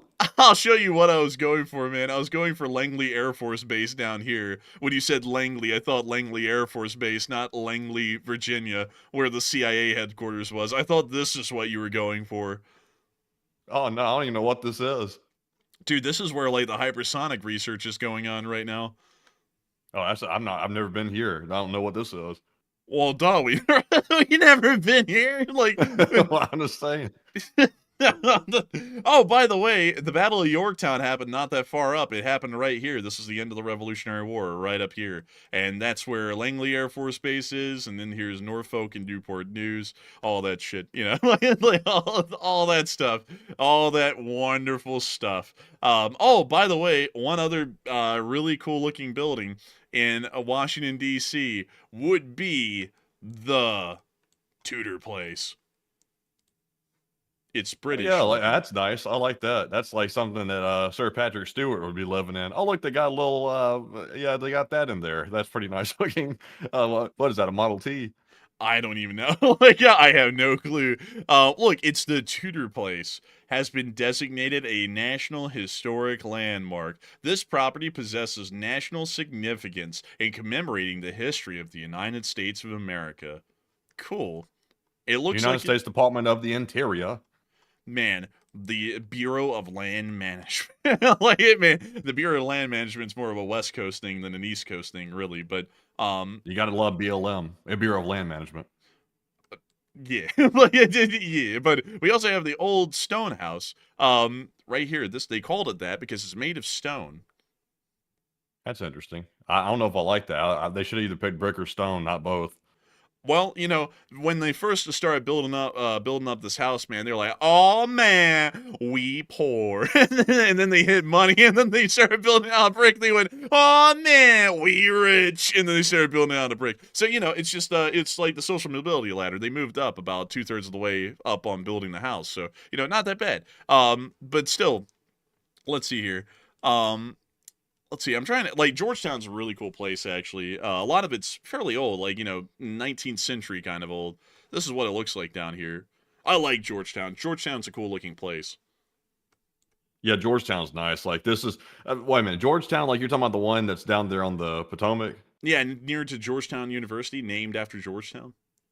Oh yeah, I know what you're talking about. I was trying to think about Alexandria. That's what I was thinking about. When I was looking around at like the entire area of America, like for a place to live. The entire area of America. Yeah, man, the entire area of America. I was looking because I've always wanted to live in Washington D.C. I've always wanted to kind of live there. It's kind of cool to me. But there's really nowhere like affordable to live around D.C., especially not in it. Like definitely not. Like literally the senators can barely afford to live there, and they're making like almost $200,000 a year, I think, almost. Yeah. And they have to like sleep on couches with their friends and stuff like that, which is a shocking thing if you find out how senators are living. Most of them are sleeping on friends' couches and stuff like that, in places that are in multi-million-dollar townhomes that are like, I think, 1,000 square feet or something like that. So if you want to live there, you got to go outside of it to the suburbs. So I looked at Alexandria, and I was like, how much does it cost to live in Alexandria? It looks like a pretty nice place down here. There it is right there. And I looked at the apartment cost, and it's crazy. Like, it's like $3,000 a month or something for like a 800 square foot apartment, I think, which is outrageous, crazy expensive, outrageous. And also you got to commute to DC if you're going to go work in there. So it's a whole thing, honestly. That's why I ruled this out. I said, oh, that's not on the like list for us. We're going to have to move on. Yeah, that was, you know, yeah, like that wasn't really an affordable place. But you know something else that's interesting, folks, is that somewhere up here near Georgetown, it's either named Froggy Bottom or Foggy Bottom. I think it's Foggy Bottom, not Froggy Bottom. Froggy Bottom would be like swamp ass. Like I think that's what the other term for that is. But it's somewhere around here near Georgetown. And that place was really cool. And let me see if I can type that in. It is Foggy Bottom. And it's around here. It didn't actually give like a place. And they have like in Foggy Bottom. Watergate. It had a picture of Watergate. Get in there and wiretap them. Like, yeah, it's a Watergate. You can still stay here. The hotel, it's $210 a night. You can stay in the same place that brought Nixon down. Watergate. It's the place to be. Oh, they broke into a hotel room when they broke in? Yeah, like the Democratic National Convention was in the Watergate Hotel. Oh, wow. That's right. I remember that now. Yeah, and so Nixon sent the plumbers, which were his, like, little fixer guys, into Watergate, and they wiretapped him in the hotel. And, you know, they gathered some information. It really didn't even help out their election. They won in a landslide anyways, like, which made this whole thing pointless. Like, let me show you, like, the 1972 presidential election. Because I can tell you this, from what we've heard, from what Nixon said before he died, none of what they gathered from the Watergate wiretap helped him to win the presidential election at all. It pretty much just reaffirmed everything they already knew. And this is what the election looked like. He freaking won everything. Like, the other guy only got 17 electoral votes, and Nixon got 520. I mean, this is the most, like, by the metrics, this was the most successful presidential election in all of history. And Watergate had, like, nothing as a role to actually play in helping him win. and he won by a landslide. So it wasn't even worth it in the end to go wiretap Watergate. He was just paranoid he was going to lose when he didn't even have a reason to be, and they just did it. And then he ended up winning in the biggest landslide electorally ever seen. And he even won 61% of the popular vote. I mean, like, he was wildly popular. And then all of that came crashing down after the whole Watergate scandal came out. So, I mean, like, wasn't Nixon like notoriously paranoid though, like all the time? Like he always thought that everybody was out to get him. Like he thought that the other side was out to get him. He thought that some of his own people were out to get him. Like I think he had paranoia about pretty much everybody at some point. Well, you know, it's honestly it's kind of the same paranoia that we have to a degree, because you know he was he was from like a background that wasn't from like an elite or wasn't in the circle, you know what I mean? And so he grew up with all those people pretty much working against him, like he wasn't in the in group because he was from a poor California family. So he's like, they're conspiring against me, these damn Ivy League people, you know. And so like honestly I get that, because honestly folks, we kind of deal with that to a degree on YouTube anyways, like similarly to that. So I understand why he would be paranoid to a degree, but he went way overboard and it wasn't even needed because he was going to win anyways. I mean, you know, like folks these days, folks, they look at like the 2020 election and the 2024 election and they go, oh, it was a landslide. It's like, no, it's like, that is not a landslide. This is a landslide. I mean, the other guy won literally no electoral votes. He won 17, and pretty much all of those were from Maine, which was his home state, if I remember correct. Actually, his home state was South Dakota, so he lost his home state of South Dakota, and he won Massachusetts for some reason, but everyone else voted pretty much for Nixon. 61% of the population did. So, and then he won all the electoral votes for that. So he didn't even have to do it. But that's Watergate, and that's where it happened. That's pretty much what brought down Nixon, which at least in that election, he was one of the most popular presidents we've ever seen election-wise based off of the outcome. But anyways, it is time for us, folks, to move on into the next one.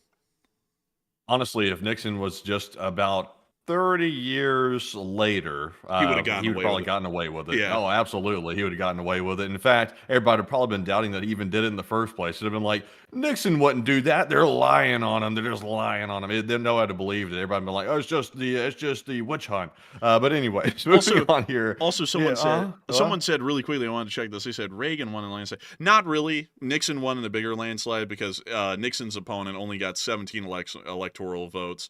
Carter got 49. So not a landslide like Nixon's. And let's go check the 84 because, you know, let's just check. And, actually, you're right. Like in the 1984 presidential election, this would have been the biggest landslide I think we would have seen, because Mondale only got 13. So yeah, you actually would be right, at least on the 84 one. This is a slightly, like, the same scale nearly as Nixon's, but beats it out by 4 electoral votes. So actually a little bit interesting with that. It's wild to think back then this is what was called a landslide, and it truly was a landslide. And nowadays, if you get like 40 more electoral votes than your competition, they claim it's a landslide nowadays. It's really crazy how that works. But anyways, with that, we are on to the next one. All right, so our next one here goes to Zyper Sniper 1, who puts in a 20, and thank you very much, Zyper, for that support. He said, healthy food fund for the enforcers, and yesterday I was at the shooting range, and I shoot with the HK MR223. Oh, dang, that's a nice one. There's Zyper. He said, I shot with it for the first time at the range, and the range is 150 meters, 164 yards, and I shot with the iron sights and got 4 out of the 5 hits. And also, you're shooting with the Gucci gun, by the way, HK MR223 or 556 in other terms. That's pretty nice. That's a nice gun right there. But Enforcer, what say you? That is really cool, and that sounds really neat, actually. I got to say, nice gun. And also, big thanks to you for the support and helping the channel to keep on rolling. Because if it wasn't for folks like you, we wouldn't be able to make this channel possible, and we wouldn't be able to keep it running. So I got to say, big congrats to you on that gun. Really cool gun. Nice to hear that you're getting some good shots in. And also, a big thanks to you once again for helping this channel to keep on rolling. And so with that, folks, we are on to the next one. And we have a $20 support from Ed Kent. And thank you very much, Ed, for that support. He said, are these drones undetectable by current radar? And grab some good coffee, guys, and keep up the great work. Hey, and thank you for the support. And from what we know, they're small enough that they generally aren't detectable by conventional radars, and that's why they're kind of showing up as a shock, and nobody has any pre-preparedness on their arrival. So I hope that does address it the best I can. A big thanks to you once again for support. And with that, we are on to the next one. And this one right here, also, by the way, I just got to read this one off real quick. Someone came in here and jumped into the live chat and said, what the F is going on? Is this worth staying up and going to the VA Tire Day F tomorrow? Yeah, I mean, it's worth it. You're missing a lot of stuff. You're missing Matt choking on dust. You're missing us missing the CIA headquarters. Like, you're missing a lot. So, yeah, totally worth going to the VA tire tomorrow, by the way. It's not like you need to be super alert for the VA anyway. It's not like they're, like, running, like, some type of, like, examination on you or something like that.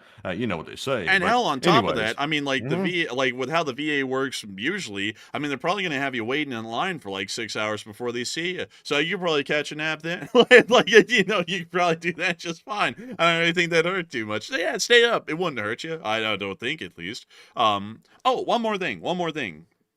Also, folks, I gotta share this with y'all. Washington, D.C. has this little tiny place outside of it, and it's really interesting to me. It's called Marlborough, and this place is just, this place. It's just a district court. And, like, that's it. I think that's, like, the whole town. And I always found that weird. Because, like, pretty much everything else is a part of Marlborough Village. So it's like, what was the point of having two different townships just for the district court to be in Upper Marlborough, and that was it? Makes no sense to me. Anyways, with that, we're on to the next one. And our next one goes to Ahiho Sanada, who puts in a 10. And thank you very much for that support right there. Hey! I feel kind of like a politician saying that name right there. I feel like I butchered it. I feel like I'm kind of saying Puerto Rico a little bit. But thank you very much for that support. Yeah. Oh, man. Does some good. Some say good. Some say bad. Does some good. Maybe good. But anyways, they said thank you for the quality global news coverage, American flag and eagle. Hey, thank you so much for enjoying our coverage, and long live the Republic, and a huge thanks to you for the support and help this channel to keep on running. And with that, we're on to the next one. And this one goes to Frostbit Jenna, last name Tolls yet again, who puts in a 10. They said Russia is the liquor now. Huh?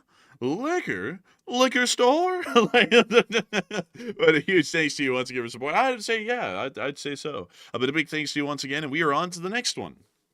And we have a 10 from D. Fletcher, 2007. And thank you very much, Fletcher, for that support. They said, it seems like the reasonable countries of the world are hesitant to start war. What could escalate to a nuclear war? And unfortunately, Putin seems to want just that.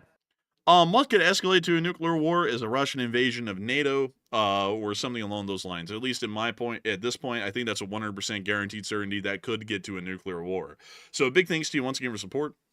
I hope that does address that well. And with that, we are on to the next one. And we have a 10 from Khan LSA, and Khan puts in a 10. He said Putin is attacking Denmark because they know that the U.S. won't do anything because the U.S. wants Greenland, and NATO needs to send the ship to Davy Jones's locker, launching the drones. And this is not politics, it's truth. Yar! Send that boy to Davy Jones' locker, which I don't think is in the Baltic. I think it's also I think it's in the Atlantic. I'm not sure though. I'm a little confused on that one, but beyond that, I do thank you for support, and I'd have to say, I think that we'll still back up the Danes, although we want the greenish lands of Greenland, which are actually covered in ice and snow. Greenland is a frozen island wasteland, ice and snow. But still, a huge thanks to you once again. Hope that does address that well. And with that, we're on to the next one. And this one goes to Interstate Chef, who puts in a 10. And thank you very much, good sir, for that support. He said, hello, enforcers. And do you think the Danish drones and the New Jersey drones might be similar, or do they look similar? Thank you, LSA. Honestly, Interstate Chef, the New Jersey drones, they appeared to come in packs. So, the government said they were testing something. I would assume if the government is indeed testing something, they were likely testing some experimental version of drone swarms. And they were choosing to do that over the populated skies of New Jersey, which is kind of a little bit strange that they chose that area to do it. But it might have been convenient because maybe it's the location of Picatinny Arsenal being right there. So that might be why they did it. I think these are totally different. These ones over Denmark, probably completely different. And it's really hard to tell exactly what the structure of these drones are because it's at night. And the video is very, very blurry, and you can't really see much. But Enforcer, what say you? I'd say we can't really see enough to be able to tell, and I would generally believe that they're probably not the same, at least in my opinion. And I really have nothing to work off of for that one. But a huge thanks to you so much once again. I hope that it's addressed that well. And with that, we are on to the next one. And we have a 10 from El Nacional Gallery, who said, and we're on to the next one. Never getting tired of that. And hello once again, Enforcers. Argentinian viewer on as always. And I thank you so much for the support and helping this channel to keep on running. And I gotta say, thank you for the kind words and helping this channel to keep on running. And so with that, I hope that does address that well. I thank you greatly once again. And also, I saw someone say that we are wrong on the Nixon thing. And I don't know how, because that's just history. Like, I don't really know how. Please explain. Please explain. People always allege I'm wrong, and then they never give me any receipts as to how I'm wrong. Like, if I get a receipt and I am wrong, I'll clarify it, but just telling me I'm wrong, you're doing me no good. Like, just being honest. Anyways, we're on to the next one. Well, also, by the way, to the viewer there, El Nacional, also, he said the Argentinian viewer. I don't know if you've heard, good sir, but our country, the United States, is going to be bailing Argentina out, based on what I'm hearing right now. So it sounds like maybe there's going to be some rescue coming from the United States when it comes to Argentina. So I don't know if you've heard about that, but that is quite interesting to hear. I just sort of rang the bell when I heard Argentina. I was like, oh, Argentina. I was like, oh, yeah, that's right. I forgot. But anyways, moving on to our next one here. This one goes to Bobo Vasquez, who puts in the 10. And he said, let's see. What in the, Bobo, what you putting a song lyrics in here for? You know I'm not a singing man, but Enforcer, maybe you are. Oh, hell no. No, man. Like, he's a singing man, Kathleen. He's just flamboyant. He's a singing man. He's a devil for the drink, Kathleen.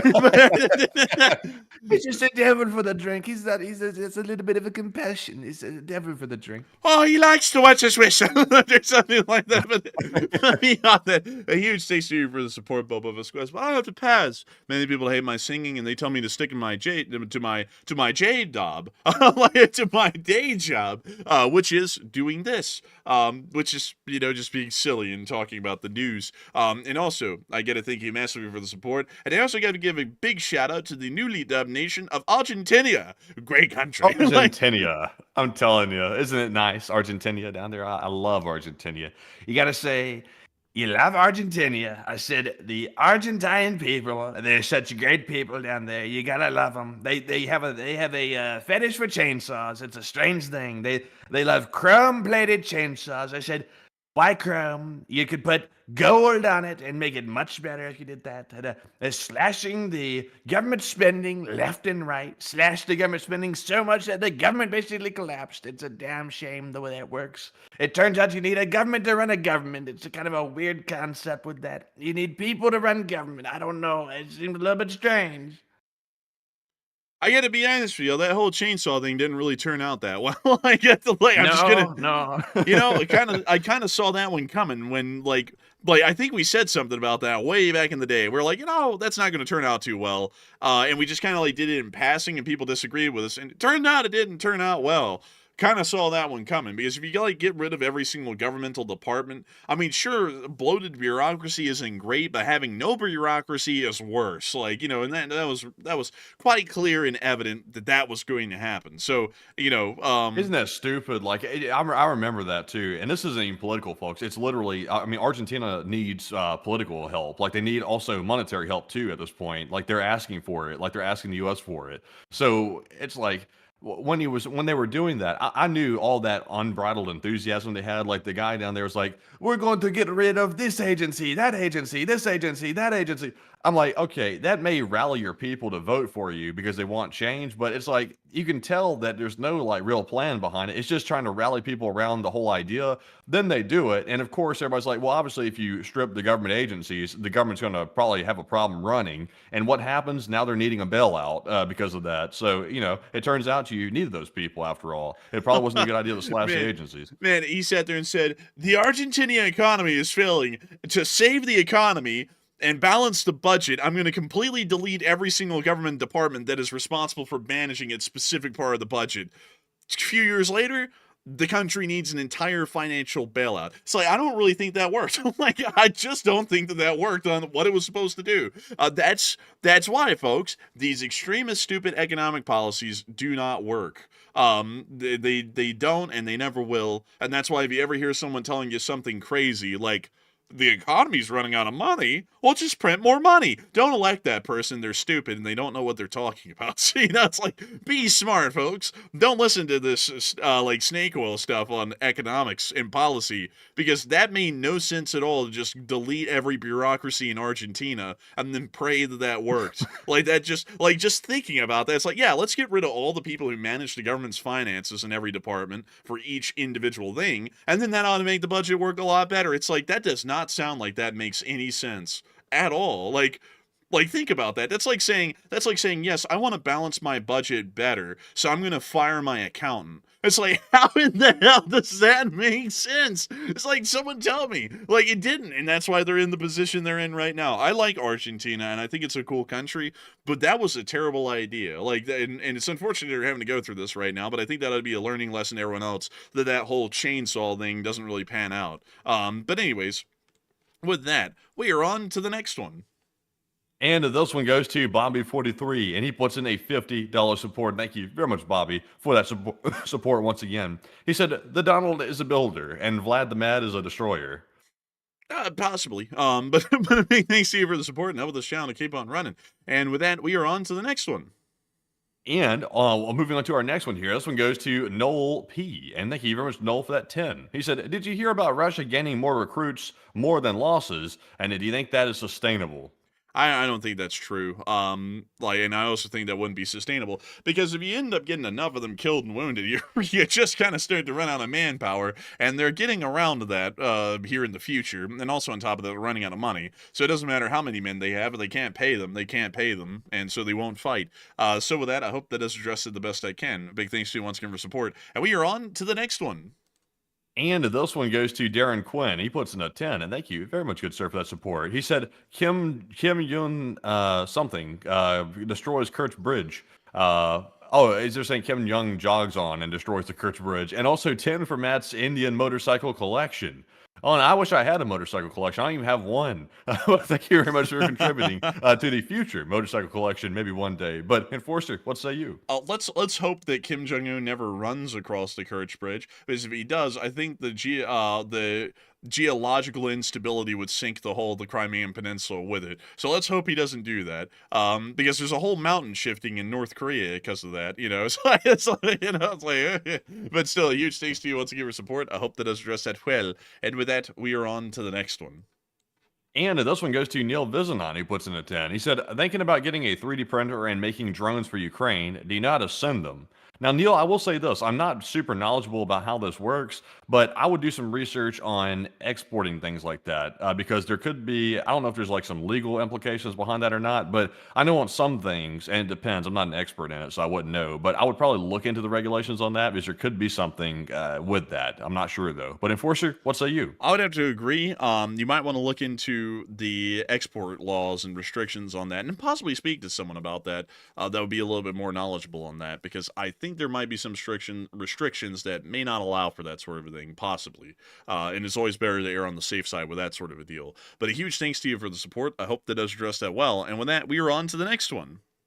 And our next one goes to Andrea Fed, who puts in a 10. And Andrea said, great info tonight, which is not surprising. Oh, thank you for that. They said, you guys are the most well-prepared, professional, and thoroughly entertaining news channel on the YouTube, and my only news source. And please take one from the chat. Hey, thank you for the kind words, and thank you for enjoying the show. We love to know that people enjoy our humor and everything else. We love to know it. And I got to thank you so much once again, because if it wasn't for folks like you, we would never have been able to make this channel possible and keep it running like this all the way up until today. So huge thanks to you so much once again. I hope that that's addressed that well. And with that, we are on to the next one. And this one goes to Silence, who puts in a 10. And Silence said, at the moment, AI is an overhyped pipe dream used to boost stock values. Same thing that happened with full self-driving. And let's see here. Oh, and they're talking about the whole thing with that. Honestly, Silence, I would have to disagree with you. I would say AI is not overhyped. It may not be at its full potential yet, but it's getting there, and it's getting there at an exponential rate. So it's going to get there. Like, I wouldn't underestimate AI at all. Like, it's about to be a thing. But Enforcer, what say you? I would say that is what people have said forever. Some people said the steam engine would fade away and die and it was a fad. And people said shipping containers were a fad, and people said computers were the fad, and people said that electricity was a fad. Everyone's always said that every major technological innovation is a fad. And there's clear signs and evidence already that AI certainly has a major role in future industry and economic development. So I would generally have to say it's much like any other innovation that's met with skepticism. People are either going to have to catch on to it now when it's in its infancy and ride it to the top, or they're going to be left behind like a lot of people were back in the day on other innovations. But a huge thanks to you for the support and helping this channel to keep on running. And with that, we are on to the next one. And this one goes to Whiskey Bravo, who puts in a 5. He said, NATO might be afraid to shoot down inexpensive drones with expensive weaponry, especially if it will deplete capabilities before starting a war. Possibly that is true to an extent. That may actually be true. And I got to thank you for the support, helping this channel to keep on running. And before we move on to the next one, Angel Arch said, steam engines did fade away. No, they didn't. They have evolved. They have moved beyond our corporeal plane. You deal with a steam engine every day. When your lights turn on in your house, the only way that they turn on is because something is burning something in the world, and it's boiling water. And that water gets pushed through a steam engine, which is a steam turbine. And then that spins, and that creates electricity. Everyone in the world, every single day, whether they know it or not, they are still interacting with a steam engine. It's just in a very detached sort of a way. Every power plant on Earth, no matter how they run, uses a steam turbine. Pretty much all of them. Except for wind farms and solar farms.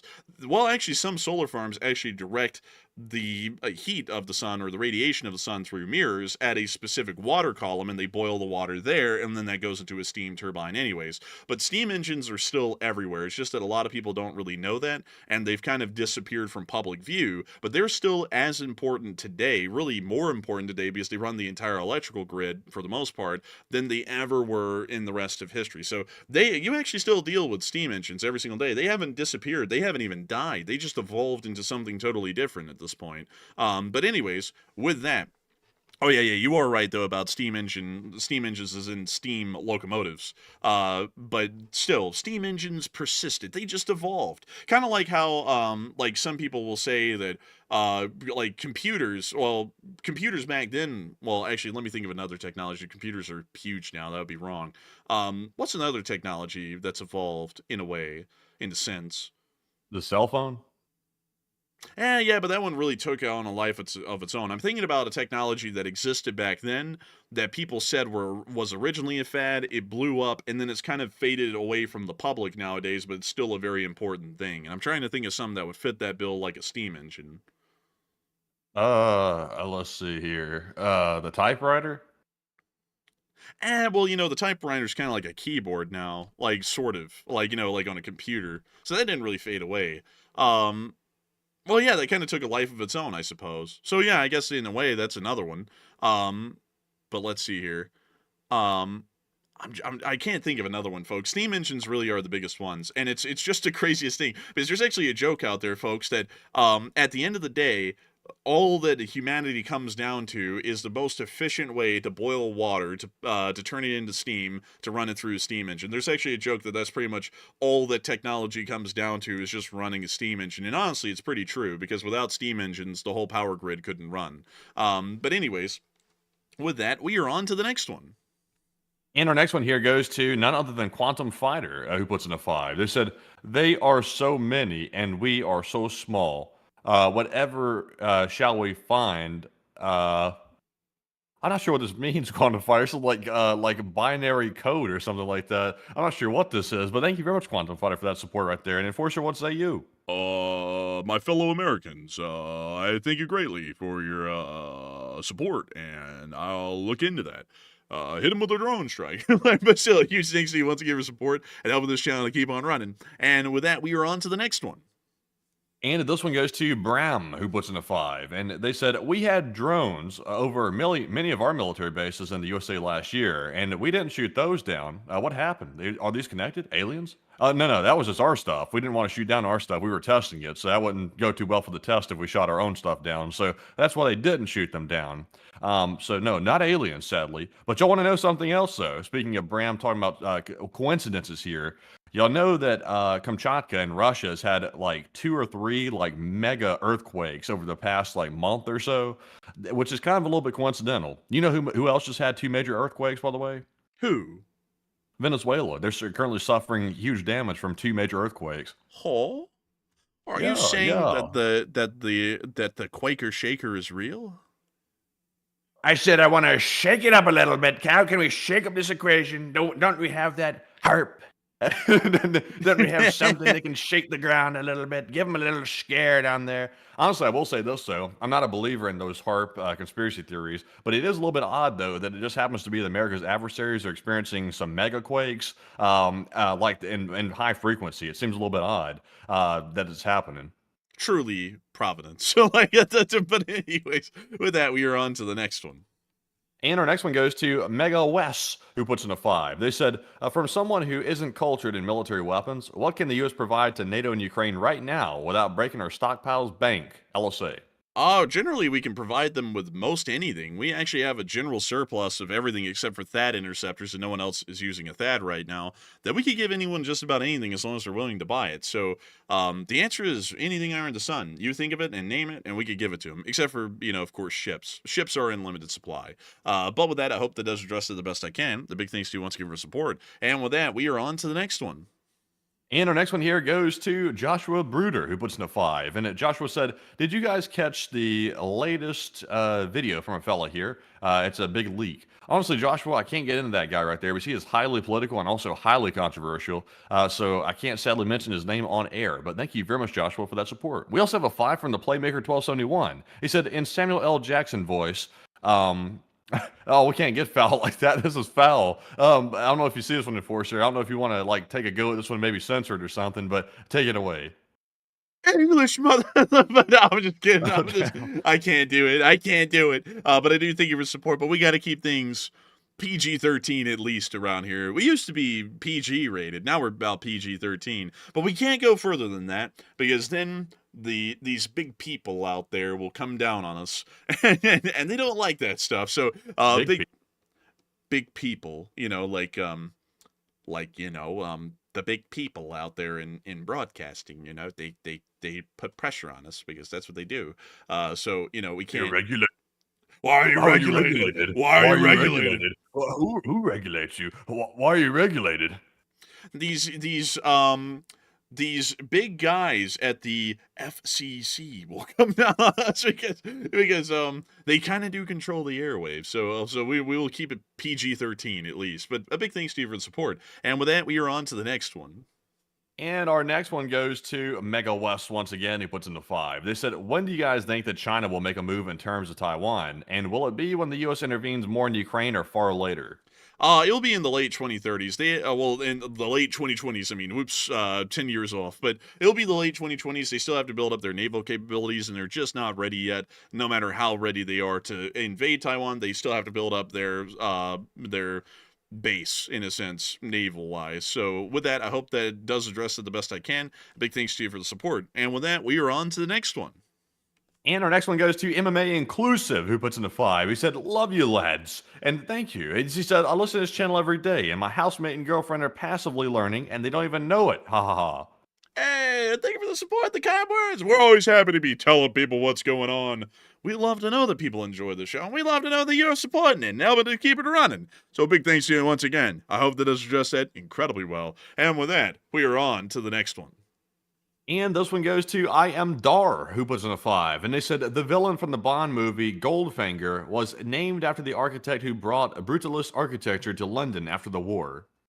Man, honestly, that's deserved. Brutalist architecture sucks. I think it's the worst, and I think that most of it should be demolished, or it should have a facade put on it that makes it look like actual styled national architecture of whatever country they're in. They've been doing that a lot in Poland recently. Let's see, Poland architectural revival. Let me go pull that up for y'all, because I want to show you the before and after pictures. So this is what one of their buildings looked like before, and this is what it looks like after, and this is what it looks like before, and this is what it looks like after, and then this is what it looks like before, and this is what it looks like after, and so on and so forth. They've been having an architectural revival where they're they're not really rebuilding buildings, they're refacading them. to make them look like a older traditional Polish architectural style. And I really love that because it makes each country unique because they strictly adhere to their architectural styles and forms. And it gives a uniqueness. Like this. This is what the buildings looked like before, and this is what they look like after. So it keeps with their traditional architectural styles. And I really like that sort of a thing. So I think that it's deserved that the main villain in a Bond movie would be the guy who brought brutalist architecture to London. Because Britain has beautiful natural architecture from their own historical eras and periods. And I think that that ought to be what's emphasized in modern building and construction. Even if it does cost a little extra, the beautification factor is priceless. But still, a big thanks to you once again. I hope that does address that well. And with that, we are on to the next one. And we have a 5 from Adam McLean, and he puts in that 5 and says, boom, shakalaka. Hey, thank you so much for supporting. Boom shakalaka. And a big thanks to you once again for helping this thing to keep rolling. Because it is folks like you who help to make this thing possible. So huge thanks to you once again. And with that, we are on to the next one. And our next one goes to Philip's Funhouse, who puts in a 5. And thank you very much, Philip, for that support as well. He said, I've been behind on catching the lives, but you know, I stay caught up on the rewatches. And I've been here since day 17. And the Lee Spring Army will never die. And long live the Lee Spring Army. Lee Spring Army will never die. And I got to thank you for being here since day 17 of the channel. And I got to thank you for enjoying this channel and supporting it because folks like you help us to keep this thing running and help us to make this thing possible. So a massive thanks to you so much once again. And also, by the way, folks, we are so close to 500,000 subscribers. We are about let's see, 650 away right now, just about. So we're very close. Very, very close indeed. I hope that people do subscribe. And it's also a shame, Matthew, because I have a feeling we're going to hit 500,000 subscribers tomorrow and not tonight. Aw. But anyway, so that we are on to the next one. Oh man, 500,000. I remember when it was a big deal to hit 100,000, and also hitting like 250,000 was like, oh, 250,000. And now we're at 500,000. Honestly, it's insane. Like, I feel like I've lost track of it all at this point. Like 500,000. If you'd have told me 500,000 like 2 years ago, I'd have been like, yeah, I don't know. Like maybe 300,000 one day. 500,000 though, I mean, that's crazy. I think a million's on the horizon. I actually think it is, because if you look at the subscriber growth over the lifetime of the channel, folks, I'll show it to you all here on air. I mean, that's getting, like, year over year, actually. We did the math. It's almost turning into exponential growth because the channel is doubling exponentially in subscribership annually at this point. That won't keep up forever, but for now, year over year, that's actually true. So that's actually really interesting, and I'm wondering where in the... Well, at least the channel is doubling. That's probably a better way to say it, instead of exponentially growing. It's doubling in size every year by about 200%. So... that's very interesting. And I'm like, wow, we might actually be on our way to 1 million here in the future. Because, I mean, if you look at the channel and how it grew over the first year, and it took a long time to just get to 110,000 subscribers within the first year. And then by the second year, we were at 156. By the end of 2025, we were at 330. And now we're at 500,000. So, I mean, we're growing quite quickly these days. I tell you, that leap during the Iran-Israel thing right there, like in the middle of this year, is insane. Like how that little climb was right there. That was almost near vertical growth. Like I've never seen viewership growth like that. Yeah, also, man, like this little blip right here, that was actually a pretty big one. That was a 13,000 subscriber day right there. And that was actually when the Israelis conducted their airstrike, I think, on the Iranians the first time in April. Yeah, it actually was April of 2024. And that was a 13,000 subscriber leap. And I thought it couldn't get bigger than that. I was like, wow, this is huge. And then we had multiple, like, 25,000 subscriber days during this period. I mean, we were literally, like, exponentially growing day over day during that period. And I was like, this is just insane. It's insane. I've only been around for 2 YouTube channels. I've actually seen them grow from the beginning to like 1 million subscribers. One of them is a fella in Florida that does real estate investing. I was actually one of the first subscribers on that guy's channel and watched his channel grow to 1 million. And that was a long time. It was like over the course of like I think a couple of years actually. So that guy's channel grew fast. I saw another one too. It was like a gaming channel way back in the day. Went all the way to 1 million. It's really crazy, honestly. It's like a lot of people in the chat tonight have been with us for years. Like since like the early days of the channel. Some of you have been here before I was even here, and y'all seen the channel literally grow from nothing to 500,000 at this point, which is going to be that probably tomorrow, the next day after that. So it's insane. Like it's really wild to see that growth. Yeah, it's even crazier to think that we hit 100,000 subscribers on September 13th of 2022, which was just about it was like a week over the channel being a year old, and that's when we hit 100,000. And then when we hit 200,000, that was all the way in April of 2024. So it took us about another year and a half to get the next 100,000 subscribers. Then when we hit 300,000, that took us till, let's see, October of 2024, so that only took us about several months. Then we hit 400,000 subscribers in another several months, and now we're hitting 500,000 subscribers in only a couple of months after that, like about 2.5. So really crazy, like the growth. But anyways, with that, we are on to the next one. And this one goes to Plazoth, who puts in a 3. And thank you very much, Plazoth, for that support, and we do appreciate that very much. We also have a 2 from Vulture 1066, who said it's about time that Europe takes its own security seriously. I would have to say that they are, and they have been generally, and they're trying. They're trying their best. But a big thanks to you once again for support. I hope that it's addressed out well. And with that, we are on to the next one. And this one goes to LSA Sergeant Figment, who puts in a 2. And he said, LSA, hit that like button. That's an order. Hey, hit the like button, folks. That is an order from none other than LSA Sergeant Figment. I got to thank you massively once again for support and helping this channel to keep on rolling, because it is folks like you who have helped to make this channel possible and keep making this channel possible well on into the future. So a massive thanks to you so much once again. And also, I saw someone ask, what are you guys going to do when this is all over? What are we going to do? Well, we're going to keep going. Nothing's ever over anymore. Like, everything keeps going. The world keeps turning every day, and there's always something going on. Like, we're not a Ukraine war news channel anymore. We're a world news channel and have been for years. And to be entirely honest with y'all, most of the growth in subscribership and most of our views don't even really come from the Ukraine war anymore, crazily enough, at least as far as growth. Most of that comes from completely different news topics nowadays, like the Iran-Israel conflict, or Thailand and Cambodia, or India and Pakistan, or China and Taiwan, or North and South Korea, or Europe and Russia, or the United States, and whatever we're doing in the world, like with Venezuela. There is always something going on. So nowadays, we pretty much, like, actually over the years, really since 2020, late 2023, we kind of made the shift into being a world news channel. So really this never ends. We just keep going because the world keeps turning and burning, and there's always going to be something going on and happening. That's what we know nowadays for sure. So with that, I hope that does answer that question well. And with that, we're on to the next one. And with that, it's now time to jump into our live chat questions and our Morse code decoders. Tonight we had Paul Schultz, Kevin J, Mason Miami, Joni Dog, Norm Pritchett, Airborne Garbo, Heroic Fluffiness, Kush, Kobe Terex, and Sire. They said the Danish are getting so mad that they are about to do you know what this means, by the way? Yeah, they about to cream them like a cheese Danish. Oh, damn. Long live the Lee Spring Army. Ding, ding, ding, ding, ding. That's the sound of money. Hey, y'all got that down on the nail. That was supposed to be a play on a cream cheese Danish. And so I hope that that made sense to some degree to some folks. Seems like Matthew didn't get the play on the words, but I hope y'all did. I hope y'all did, the Lee Springer and Cinema Corps, because y'all got that correct again. And I got to congratulate y'all for getting that correct again, because y'all have gotten that correct time and time again for 1,309 days. And I hope that the Danish do cream those drones like a cheese Danish. Oh, I mean, that'd be crazy. Oh, no. What? I was just saying, I was going along with it. Oh. Man, you didn't have to add that in. Now you're just doing me dirty. Like, oh, man, I'm telling you.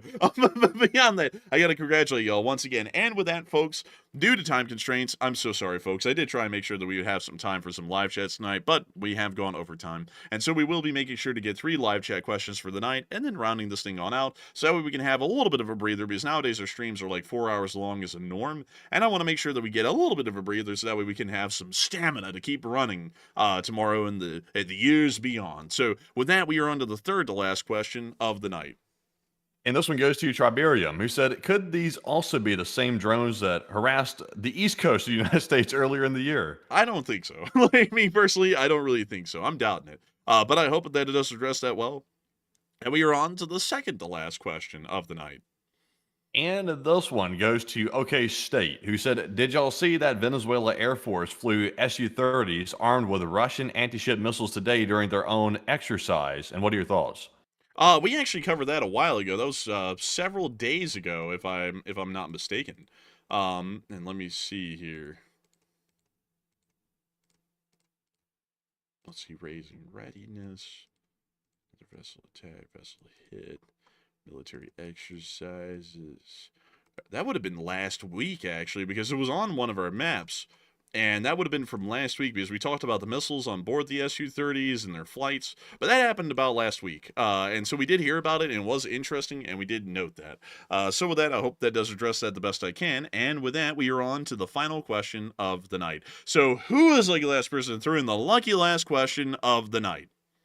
And that viewer is going to be Ultra Raptor, who said, how much of the Russian Black Sea fleet is left? And is it all in the same area or is it scattered around? And how likely is a decisive Ukrainian drone strike to further cripple it even more? About half of the fleet is left, and all of it is into Vostochny Raion in Novorossiysk. You can actually see them on satellite. The Ukrainians can hit them and sink them, and that would be about the best I could say. And they tried that today, unfortunately failed, but they can try it again and hopefully hit one or two of them. And also, pretty much all of the Kilo-class submarines, which you can see here on satellite as well, are all also inside of the Vostochny Raion, which you can see here on satellite. So I hope that addresses that the best I can, or at least from the knowledge and information I have available to me at the moment, but they're pretty much all here and they're not really spread out anymore, and they really don't conduct a lot of operations. So most times of the year, you're pretty much counting on them being inside of the Vostochny. So with that, I hope that does address that the best I can, and we reached the end of tonight's stream, folks. 3 hours and 36 minutes of the Enforcer show, and I gotta say that it was another fun and great night to have you all here. On behalf of Enforcer Matt and me, I thank you all greatly, all 127,000 of y'all who have been here over the course of 3 hours and 36 minutes for enjoying this show. If you have enjoyed, please make sure to subscribe. We had a peak viewership tonight of 19,000 people. That's a pretty large crowd, and we've got to thank you all once again for being here. We know that out of those numbers of 19,000 people, each one of y'all is a singular person. We are honored to have had your time for however long you've been watching this show tonight, and we hope that we will see you all tomorrow at 10 p.m. Eastern Time for us to cover the next 24 hours of news from around the world. And also, if there is any big news happening tomorrow, Enforcer Matt will be the one making that short war video for all of you folks out there at home, so that we all can know what's going on out there. That scared me, honestly, man. That was like some Manchurian Candidate shit. I felt like I was about to like pop into a whole different like mentality. Right? I don't know what was up with that. I felt like Hillary when those balloons fell from the ceiling. She went, oh! You know, like that almost did that to me. No joke. I'm not even kidding. Like that almost happened. But beyond that, I thank you all so much for watching, and we will see you all tomorrow. And so with that, good night, good luck, take care, stay safe, Slava Grady, Ram Slava, long live the Republic, and long live the Lee Spring Army. The Lee Spring Army will never die. Thank you all for giving us the chance tonight to show you the news and have justice and peace. But anyways, folks, on a serious note, thank you all for joining us tonight, all 127,000 plus people that were here by the end of the stream, and we will see you all tomorrow at 10 p.m. Eastern on our next Nightly War News stream, and at midday as well for that short war video if there is enough news to cover. And maybe we'll have some big news about something happening around Denmark tomorrow and get some more information about that. That might be the topic of tomorrow's video if there is news on it. But in that case, folks, we will see you all then, and with that, Slava Ukraine, Herom Slava, and get some rest and good night.